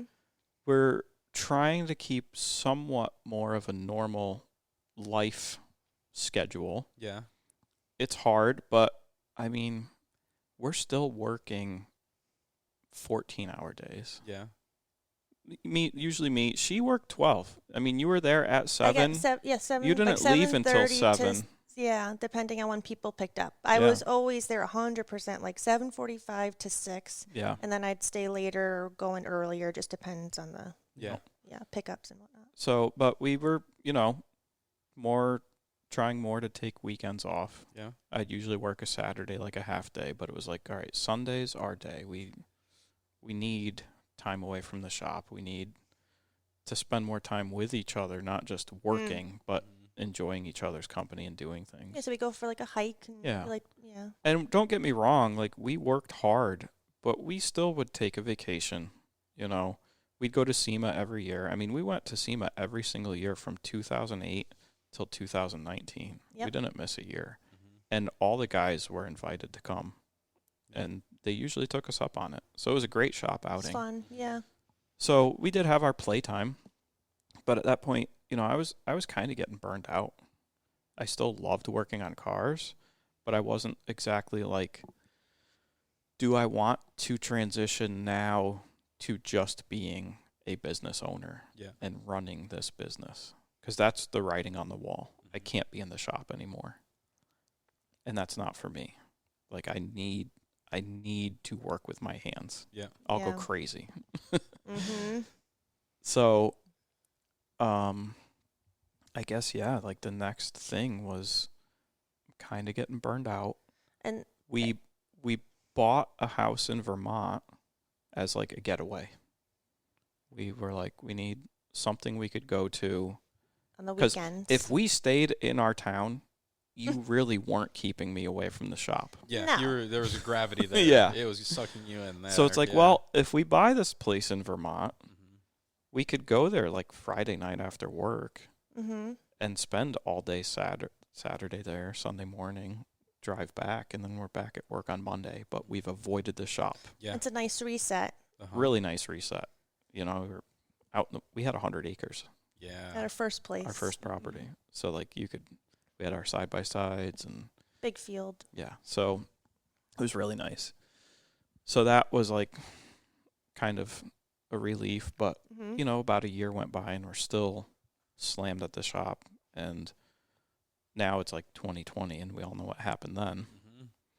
And I had a customer that he had a little business doing like JDM cars and stuff. They restored them, and he had a YouTube channel, and we would do like a lot of his paint work, and we kind of got friendly. And one day he kind of like jokingly said, I should buy this place from you. And I was like, maybe you should. I would sell this place to you. Yeah. I'm like, what would I do? I don't know, but we'll figure it out. Yeah. Yeah. It was kind of like I guess you could say, are risk takers. And I was the change. Never afraid to just try something new. And that's kind of how we got our business to where it was. Yeah. So it's like I never really thought of selling it, but I was like, man, like, well, the only way I would sell it is all or nothing. And he's like, yeah, no, I'd take everything. So it's like, all right. So yeah, that's Austin's Auto Works and Line X. And Line X and the property. We own the property. Yeah, and the property. Yep.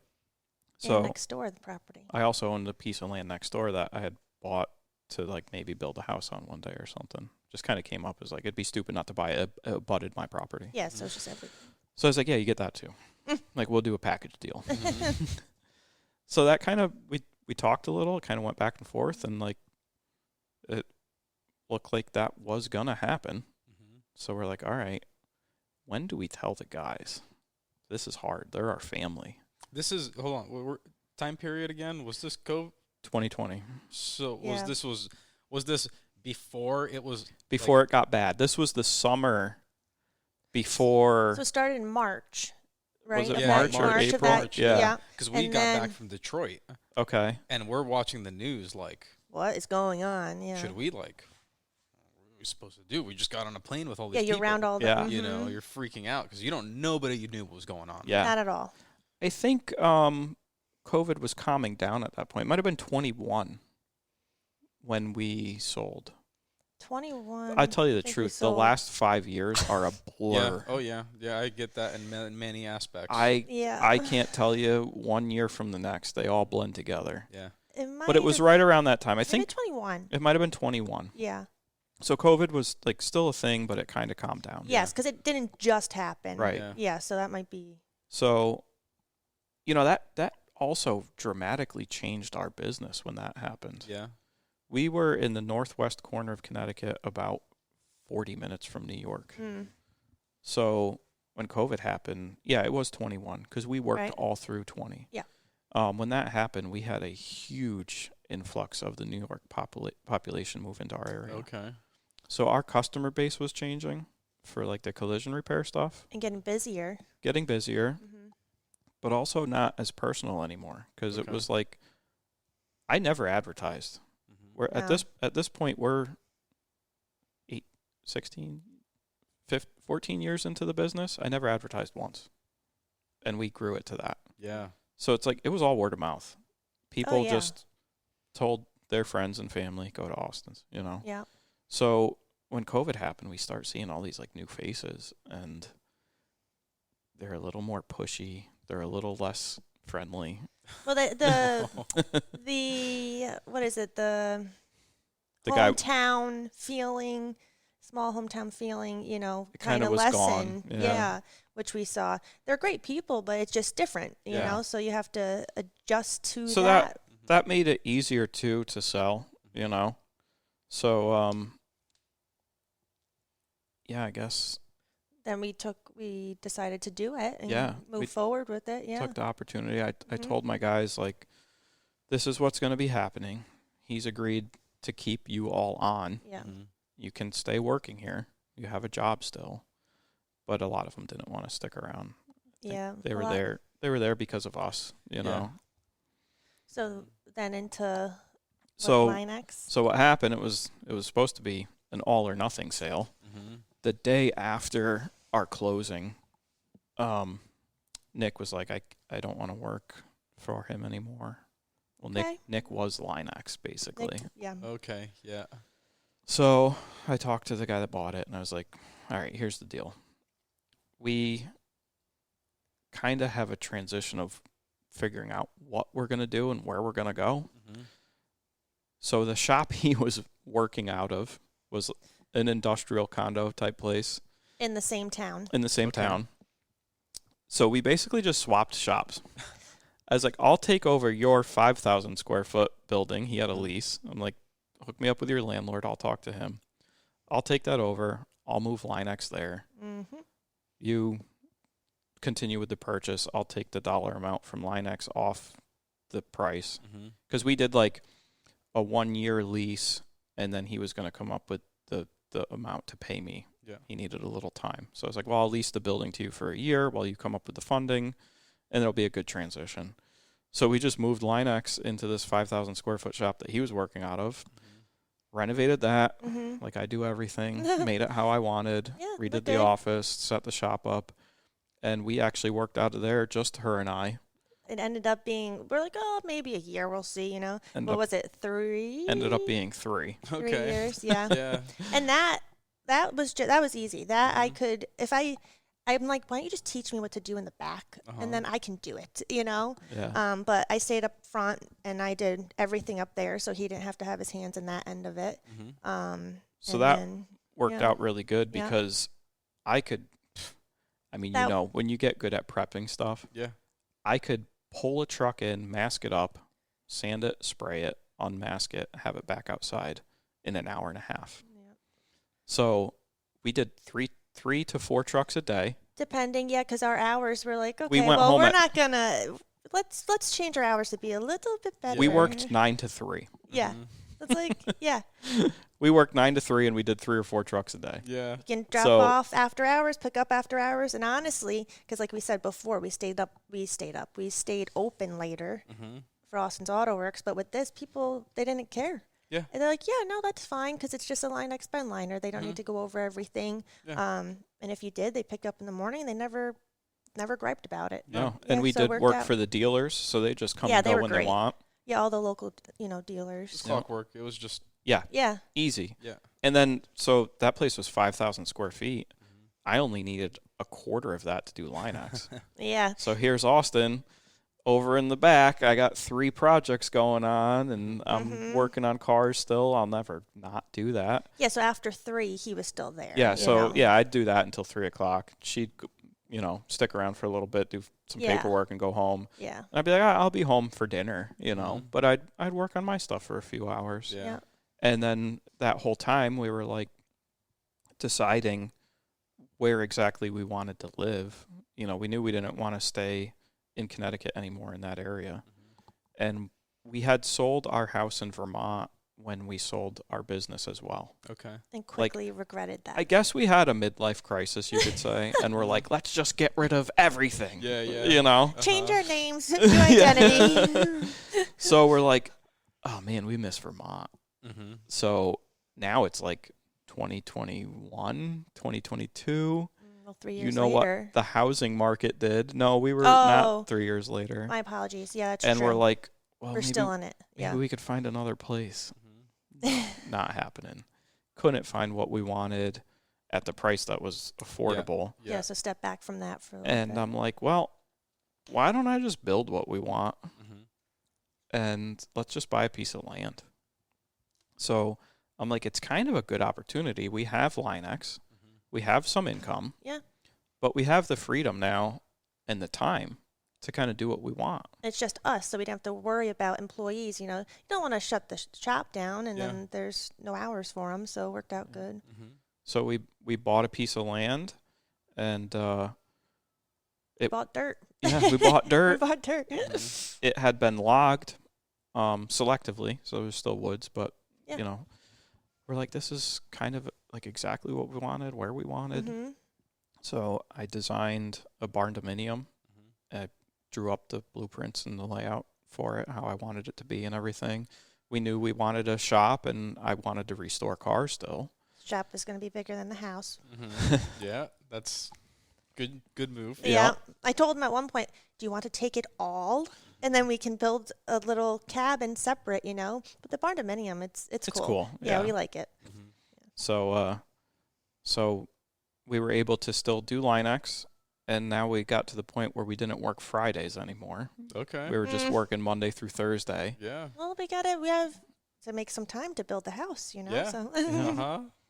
So we were able to kind of leave Thursday after work, drive up there, and I could work on the property, Friday, Saturday, Sunday morning. It's like 4.5 hours away. Yeah. And then we'd drive back and Monday morning do Line-X, and we did that for a full year. I built our house part-time over the course of a year. Dang. And got the land ready. We did everything ourselves pretty much. I bought, and with some help from family and friends. I've always been around equipment and machinery and stuff. I had a skid steer already, a Bobcat skid steer. So I bought an excavator and did the dirt work, did the footings, and my father came up and helped a lot. Yeah, he was up a lot. Yeah, almost every weekend yeah. He'd come up and give a hand. So it's nice to spend time with him, and that way, not just sitting in the house. We're building something together. Yeah. And the 3 of us get along great. Oh yeah, we love Pops. we bought a camper, which we bought anyways to travel in and do. So that's one thing I'll touch on quick. We did. Oh yeah, the van. Spoil ourselves when we sold the business. We took our camper on a 5-week around the country road trip. Yeah. We knew, like, all this time we put in, all the time I didn't get to spend with her.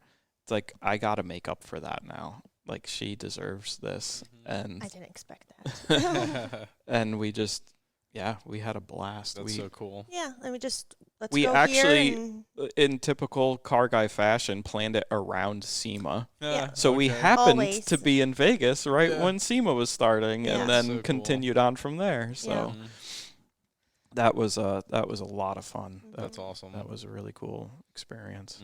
And then came back to keep working on the house. So we kind of stayed in our camper while we were building the house. Yeah. And that took, like I said, about a year to the point where we could move there now. Well, yeah, because we didn't have water, we didn't have power. It took a year to get power to the property.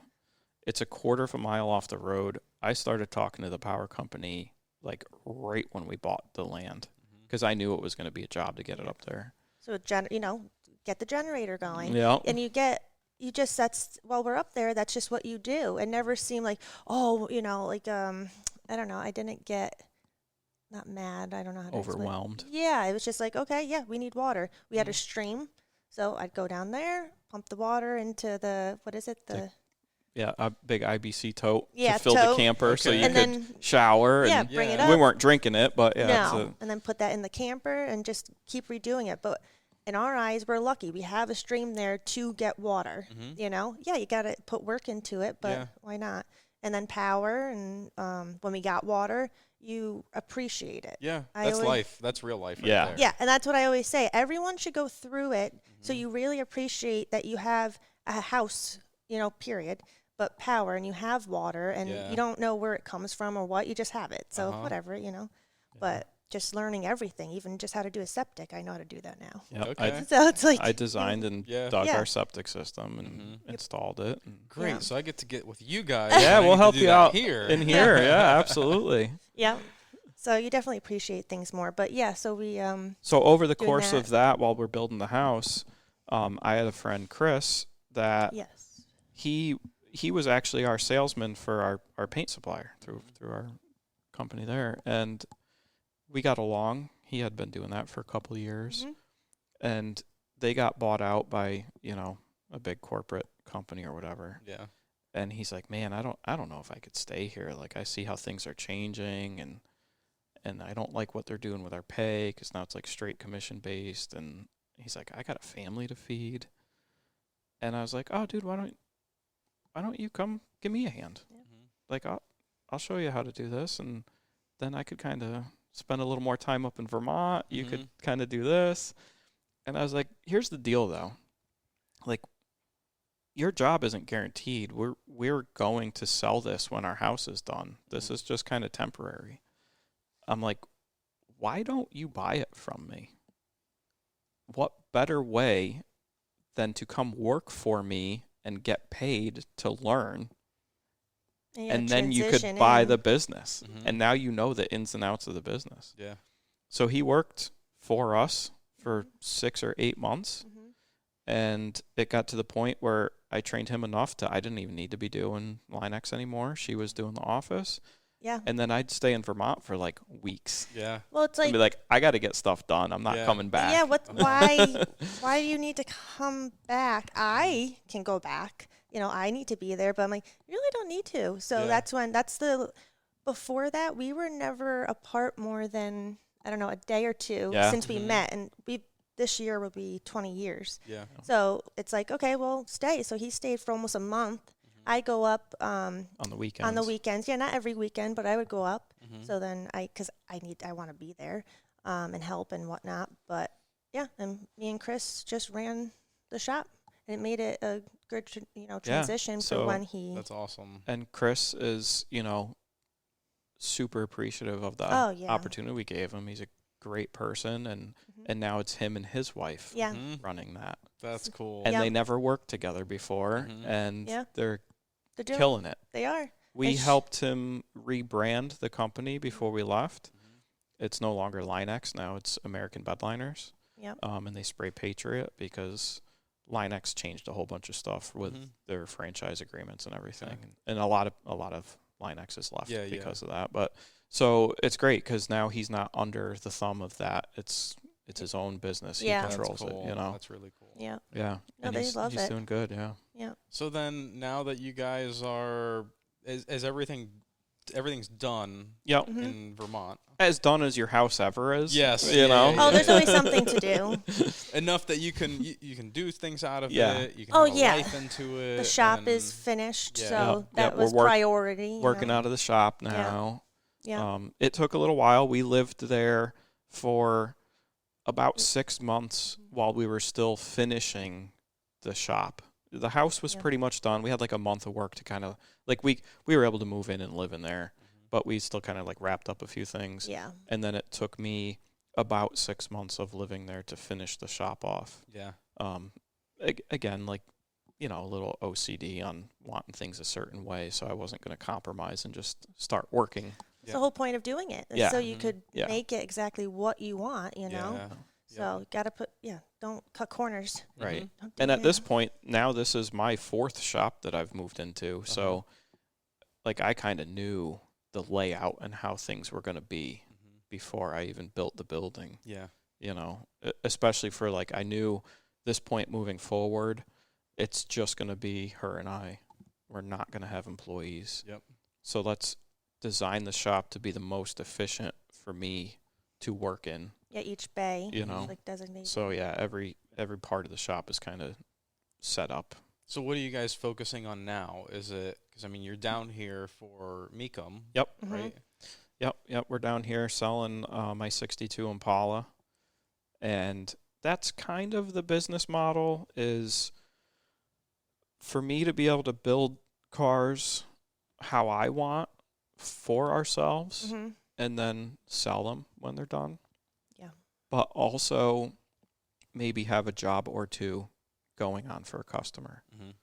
So mainly just big full frame off restoration jobs. Not collision repair. No collision repair. All older car restoration work. But like the Chevelle for Nick's dad, I'm just going to get it running for him. Yeah. Like, I don't and mind. Nick was the one running Linex, so we're still, Yeah. We're so all still there, His dad has a 68 Chevelle he's been working on for a long, long time, and he just needs help getting it over the finish line. So something like that is a nice little fill-in, can kind of work on it. But mainly, just like 2 or 3 big restoration jobs a year is our goal. Yeah, that's great. Whether it's for a customer or for ourselves. Yeah. And if it's for ourselves, sell them at like the auction, like we're doing with Impala. Or like bring a trailer. Yep. You know, I sold my Fox body on Bring a Trailer. I'm building this 69 F250 right now. That I'll probably try Bring a Trailer for that when it's done. Yeah. So. That's awesome. And you guys are you just started a YouTube channel, right? Yeah. So you're getting to know that side of things. Like, it's a whole different talk animal. about stepping out of your comfort zone. Shout it out. Where can people find that So YouTube channel? it's North Country Restorations on YouTube, and we have Neil Cove to thank for that. So he's our current customer. Yep. He has the YouTube channel Dig Drive DIY. Okay. And it was just kind of on a whim that I was like, we watch his channel all the time, every Sunday morning. Yeah, he posts a video every Sunday morning, so we religiously watch it. He's just a great person, great sweetheart of a guy, and he's always doing some type of DIY project, whether it's excavation work or working on his truck or something like that. And it's like, he's our kind of people, you know. That's like what I do. If I'm not in the shop, I'm out in my excavator or bulldozer. So I see this 79 Bronco in the background all the time in his videos, and he's mentioned about it before, and I'm like, man, he needs to do something with that thing. It's just sitting there, you know.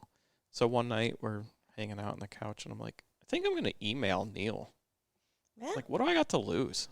All I can do is say no. Yeah. You know, and you don't so try. I sent him an email, explained who we are, what we do, and I was like, if you ever need anything, just reach out. Even if it's just a question when you decide to start working on it, or if it's something you think you'd like to have us do for you. And a few weeks went by, and, you know, life goes on. I figure, he probably gets thousands of emails. He never even saw it. And no big deal. We're doing our thing. And all of a sudden I get an email one night, like 9 o'clock at night, and he's like, Neil emailed me. Yeah. I'm like, I got an email from Neil. He gave me his phone number, said to call him. So I called him, and we kind of sparked it off, had a nice conversation, and now we're restoring his Bronco for him. That's cool. Yeah. So I was like, I travel all the time. We're always out moving a car, doing something. I'm like, I'll come pick it up for you. I don't mind, you know. So I think that sold it for him. He's like, man, this guy's going to come get it. I don't have to trailer it to him. Yeah, I'll wait. So when we got out to his place in Indiana, he wanted to film a little something about us picking it up, and I'm like, man, I'm not the guy to be on TV. Like, I always take pictures of him and, like, you know, videos and stuff. I don't talk. We don't do the selfie thing or anything.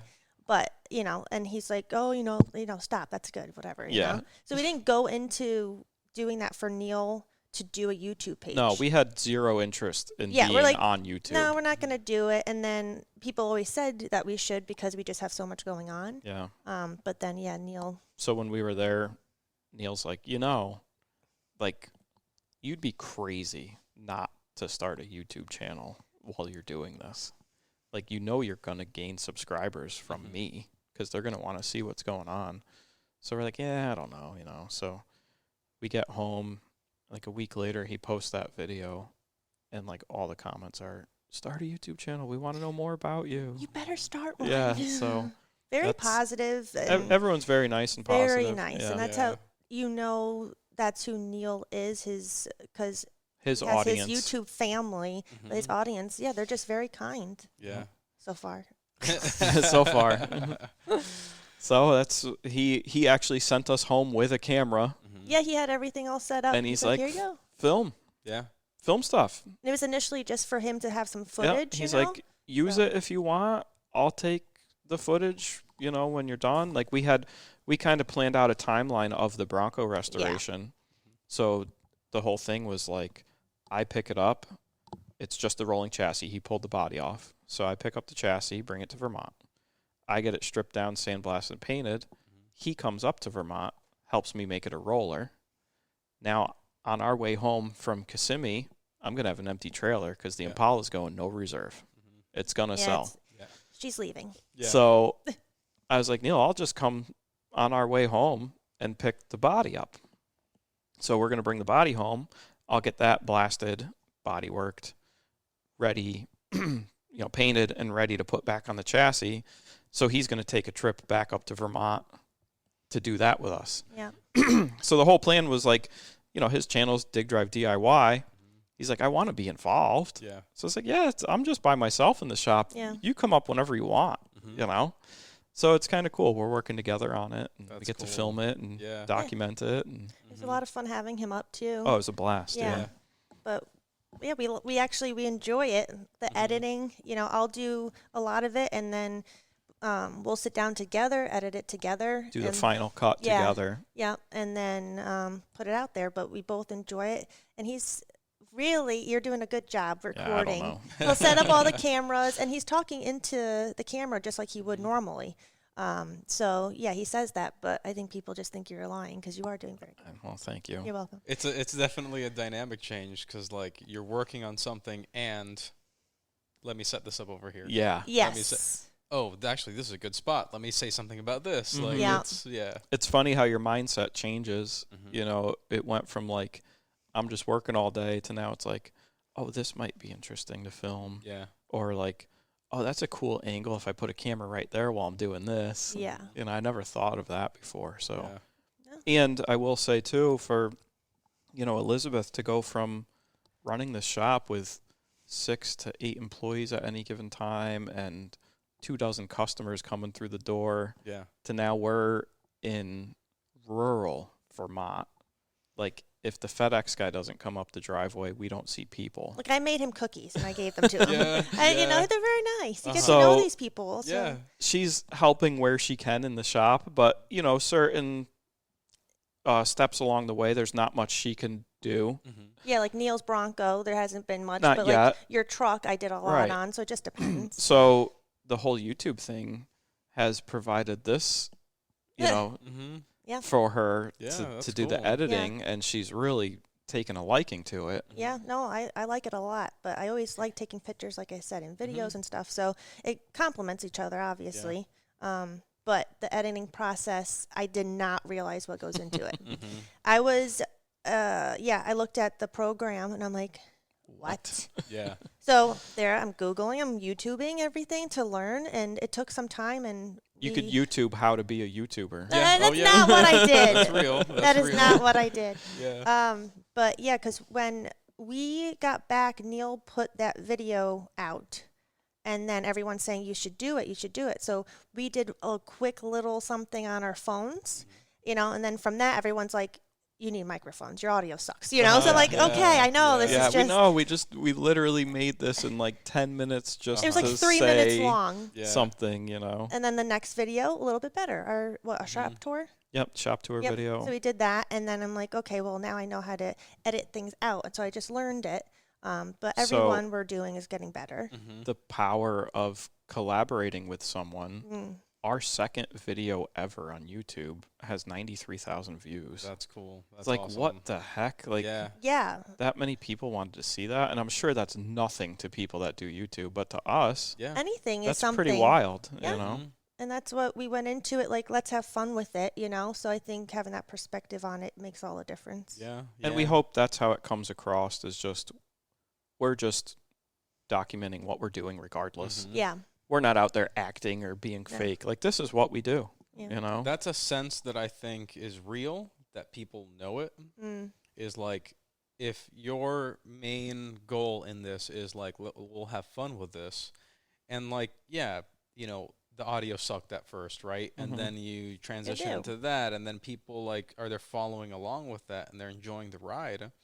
But at the end of the day, if that main goal is like, I'm doing this because I enjoy it, not because I want to be the best automotive YouTube person in the world, and like that's not to say that that might not be a bad goal. But if you don't have the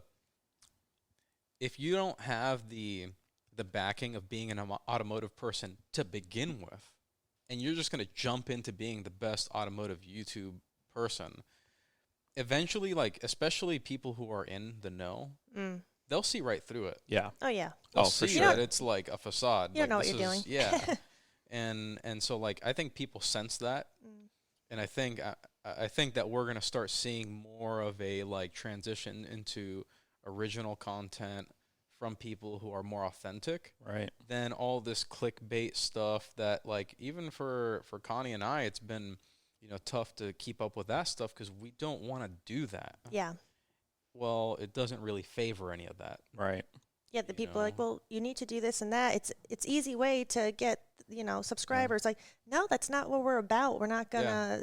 We're not going to. We don't ever do things the easy way. No, let's do it the real way, the hard way. Yeah, but like everything, the whole story of what you guys have, like you've been in the industry, right? And moments when you guys weren't together, you have a core from your childhood. You became, you know, you were part of the picture, and then you got so involved. You are an industry person, right? And so, like, because you have all of that there, and you're Ford people, you like the trucks. I mean, we pulled the Ford out of here, you know. But there's a little piece of it there. But like, there's so many tangible things that when people watch the content, they're gonna see it, they're gonna feel it, that it is real. You are interested in the thing that you're doing. There's a difference between someone who's pretending and someone who's actually into it. Right. And the person who's pretending will never be able to get that exact same feeling that you're going to be able to create from what you guys are going to do. This is just in my blood. You're not going to change it. Yeah. And I'm sure that comes across. Well, people have said it, you know, like I said, it's all positive, and they're like, oh, yeah, you know what you're doing, this and that, because they don't know him from anything, you know? Right. Yeah. So no, we definitely see that people see it, and we do the bloopers at the end because I don't know what happens to me in front of a camera. I'm getting better. You are. But I don't know. Everything I say is like a question at the end and whatever. But yeah, it's getting better. So the camera is a lot to get used to. Yeah. The editing and things. Okay, no one's watching me. Yeah. You know, I can do it. But talking in front of that, you just get with time, like anything. So yeah, will just be another aspect of like getting to know yourselves and like how maybe other people view you and all that stuff. Yep. So that's a cool. It's gonna be really cool to see that continue to grow and like what it eventually turns into. Yeah. Thank you. Thank you. Yeah. I hope so. Keep going. Yeah. As long as we don't get burnt out and we have fun doing it, we're gonna keep doing it. That's the main thing. Yeah. That's a really big goal. I mean, for me in the podcast, like it's like I do this because I have fun doing it, and hopefully that turns into something that works even better for us. Yep. You know. Well, and more people need to figure that out in life. I was so blessed to learn that early on, that if you can do what you have to do, not just what you want to do, but you physically can't not do this in life. Yeah. Then you're never going to work a day in your life. Yeah. You know, like I'll do this whether I'm rich or poor. I can't not do this. Yeah. You know. Yeah, and it's a lot of it's your perspective of what you're seeing. I mean, all of this, we sprung this up last minute. Yeah. Mm-hmm. Right? We both took the call. I've said this before in the podcast, is answering the call for adventure. Yeah. Yeah. Right? You guys, messaged me. You said you were going to be in the area. You'd love to stop by. And it was like, Connie and I, it was our first thought, was like, you know what? Let's try this. Let's see if it's even possible for them to stay with us and do this full experience that we're trying to do for the podcast. Or not trying, we are doing it. You are doing it. We did it. And the Miguel Perez experience. Yeah. But it's one of those, like, when that moment happens, how many times in your life has like something like that happened and you didn't answer it? Yeah. To be honest, for us, not a lot. Not a lot, see? And I think that's why we got to where we are. Yes, yeah. Because the worst thing's going to be it doesn't work. Yeah. Uh-huh. And then you got to go back to where you were. So many people are afraid to fail. Yeah. It's not about failing. It's about what you do after you fail. Yeah. Do you take a lesson from that and move on with your life? Or do you just stay down in the dumps because it didn't work out? Yeah. And if Try it. Yeah, if you do that, you're never going to get anywhere. You're not going to go further. Mm-hmm. So, yeah, you might fail and then you go back, but then you could do better next time. Yeah. And you'd be surprised the opportunities that come from a lot of this stuff. Yes. Yeah. But if you shut it off, Mm-hmm. you don't know what you might have missed. Right. And like I've gotten better at like seeing those not seeing them, but seeing when an opportunity comes up and going, okay, it might take every little last bit of me to squeeze that in, but like let's put it right there. Yeah. Yeah. We have to make time for this. We have to do it. And then there's trickle effects, and there's other things that just happen that you have no idea it's going to happen afterwards. Right. Mm-hmm. That's why I say to him, you never know where are we going to be? Right. What are we going to do? You don't know. You can't control it. Yep. So you just got to go. Just got to roll with it. Yeah. Yeah. 100%. And that's why we made it a point to go to SEMA every year. Was it the most convenient time? Mm-hmm. Not usually. That was our busiest month at the shop. Yeah. But what you get out of it is worth making that time and going out there. Yeah. Meeting you. Mm-hmm. Yeah. We wouldn't be here today. Exactly. How many years later? Yeah, 10 years later. Yeah. Yeah, I mean, you were even telling me how, you had asked me, I don't know if it was 2016, 2017, about chassis and stuff. And when I talked to you about Roadster Shop. Yeah. Yep. And, like, you just told me that was where you started, going that route. I had heard of them. I knew they existed. And you and I were just conversing at SEMA, and I'm like, I have to buy a chassis while I'm here for a customer. Yeah. And do you have any input?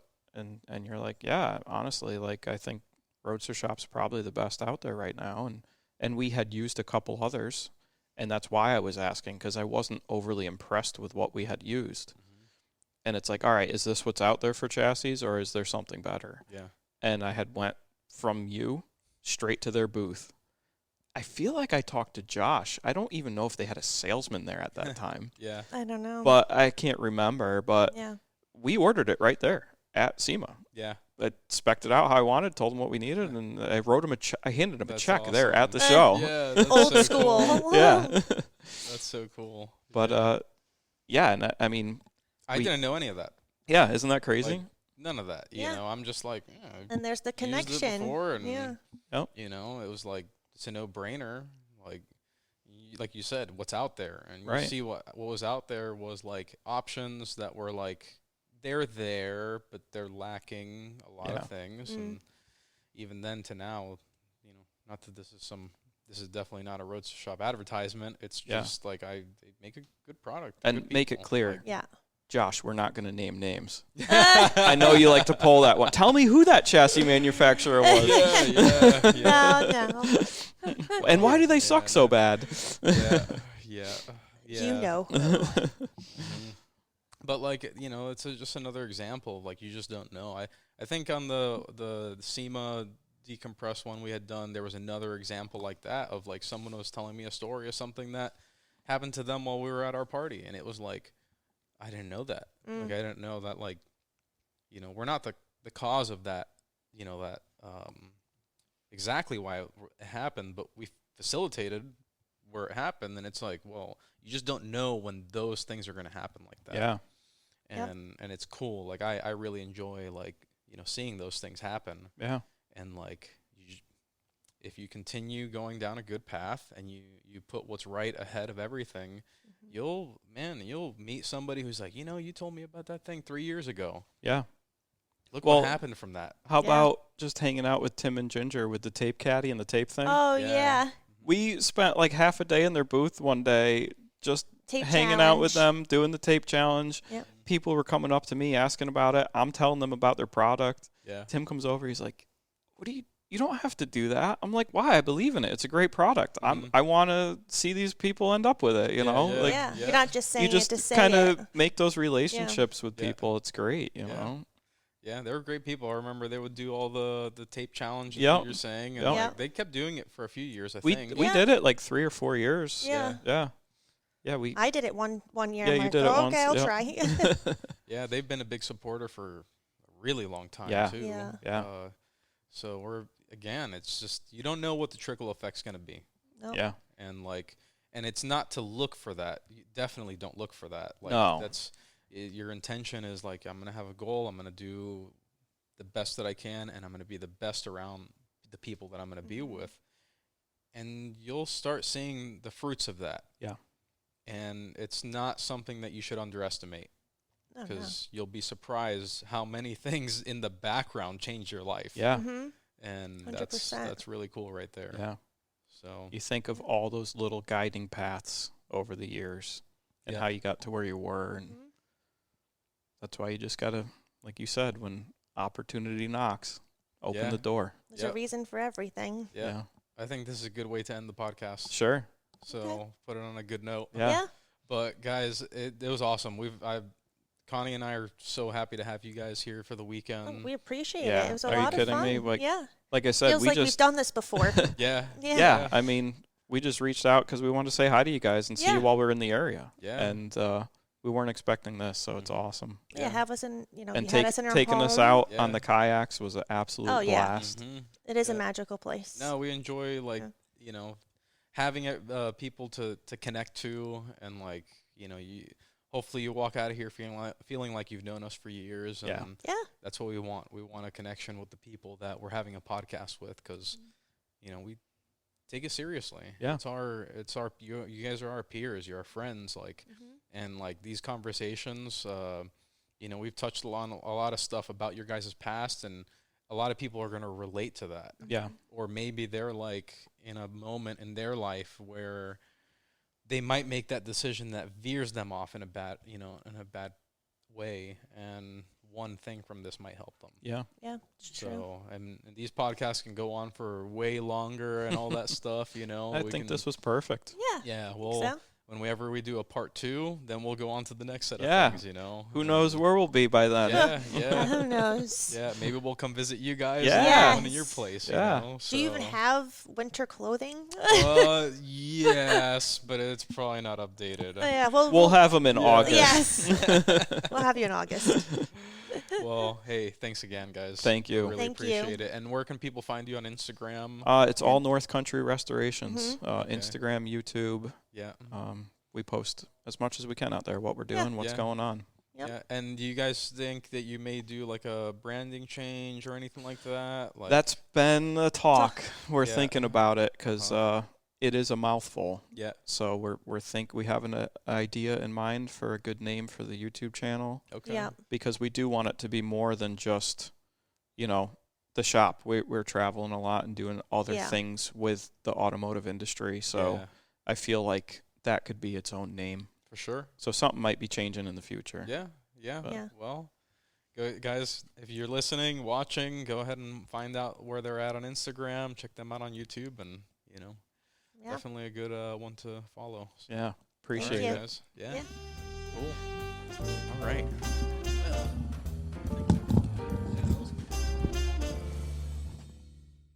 Well, we got another episode down. Hey, thanks for listening to the Automotive Artistry. My name's Miguel, and let me tell you something about this podcast. First off, I'm really into this industry. I love all the aspects from metalwork, TIG welding, body work, paint work. I do this stuff myself for a living. I've been doing it for 23 plus years, at least at this moment, and this is stuff that I do every day. I'm really into it, and it's something that I think if you're listening to this, you probably are too. Maybe a couple aspects, maybe a lot of the same aspects that I'm into, but it really doesn't matter to me, whether it's lowrider graphics on custom paintwork down to metal-shaped parts, fabricated, custom panels, all like it really doesn't matter. That stuff really interests me. So the people that I have on this podcast, that's what they do. So some of them might cover certain aspects, but either way, every episode is going to be a little bit different.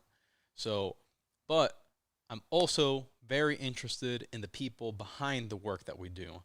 So I really want you to get the perspective of what it takes to be someone who's been 20, 30 plus years in the industry and to be as successful as some of the people that are on the podcast. And throughout the success that they have, you're going to hear the stories of struggle. You're going to hear there's so much stuff between every single person. So even though you see someone, maybe it's someone who's been on the TV, maybe someone that you see that's got, just real popular on Instagram or whatever it is, you're going to see that this person's really a person and that they go through their struggles and that it's taken X amount of time for them to get to where they are today. And it doesn't have to be somebody who's really, 20 plus years in the industry. I've had guests on here who are 5 years, and you hear their story and how they're going along. So that's really the point of the podcast. I really want people to get to understand some of these aspects, and even down to we get pretty technical sometimes. My podcast is not about being ultra technical every single time, but I want it to be very relatable to the people that are watching and listening. Look, if you want to support the podcast, there's a couple ways that right now that we have. You can check out aworkingclass.bigcartel.com, and you can find some of our merchandise on there. Right now, it's some products from our old branding, but either way, any of that helps. Doing this podcast, building a studio, it takes a lot. So if you want to help support, check out our website. And the other thing that helps out a lot, if this episode spoke out to you, if you could share it, that makes such a big difference. Look, I'm not trying to make clickbait titles or anything. I'm trying to bring real-world experience down from the automotive side. So by doing that, sometimes it gets a little hard for me to even advertise. I actually hate advertising, but I got to do it anyways. So what I really want to be able to do is share these podcasts in a way that's very genuine, and it really seems like it's hard to do that on these platforms. So again, if you want to share, an episode that spoke to you, that helps tremendously. So anyways, listen, thanks for listening.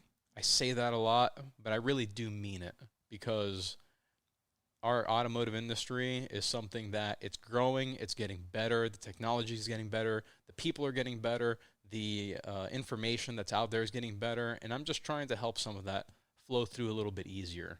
So thank you for your interest in the Automotive Artistry Podcast.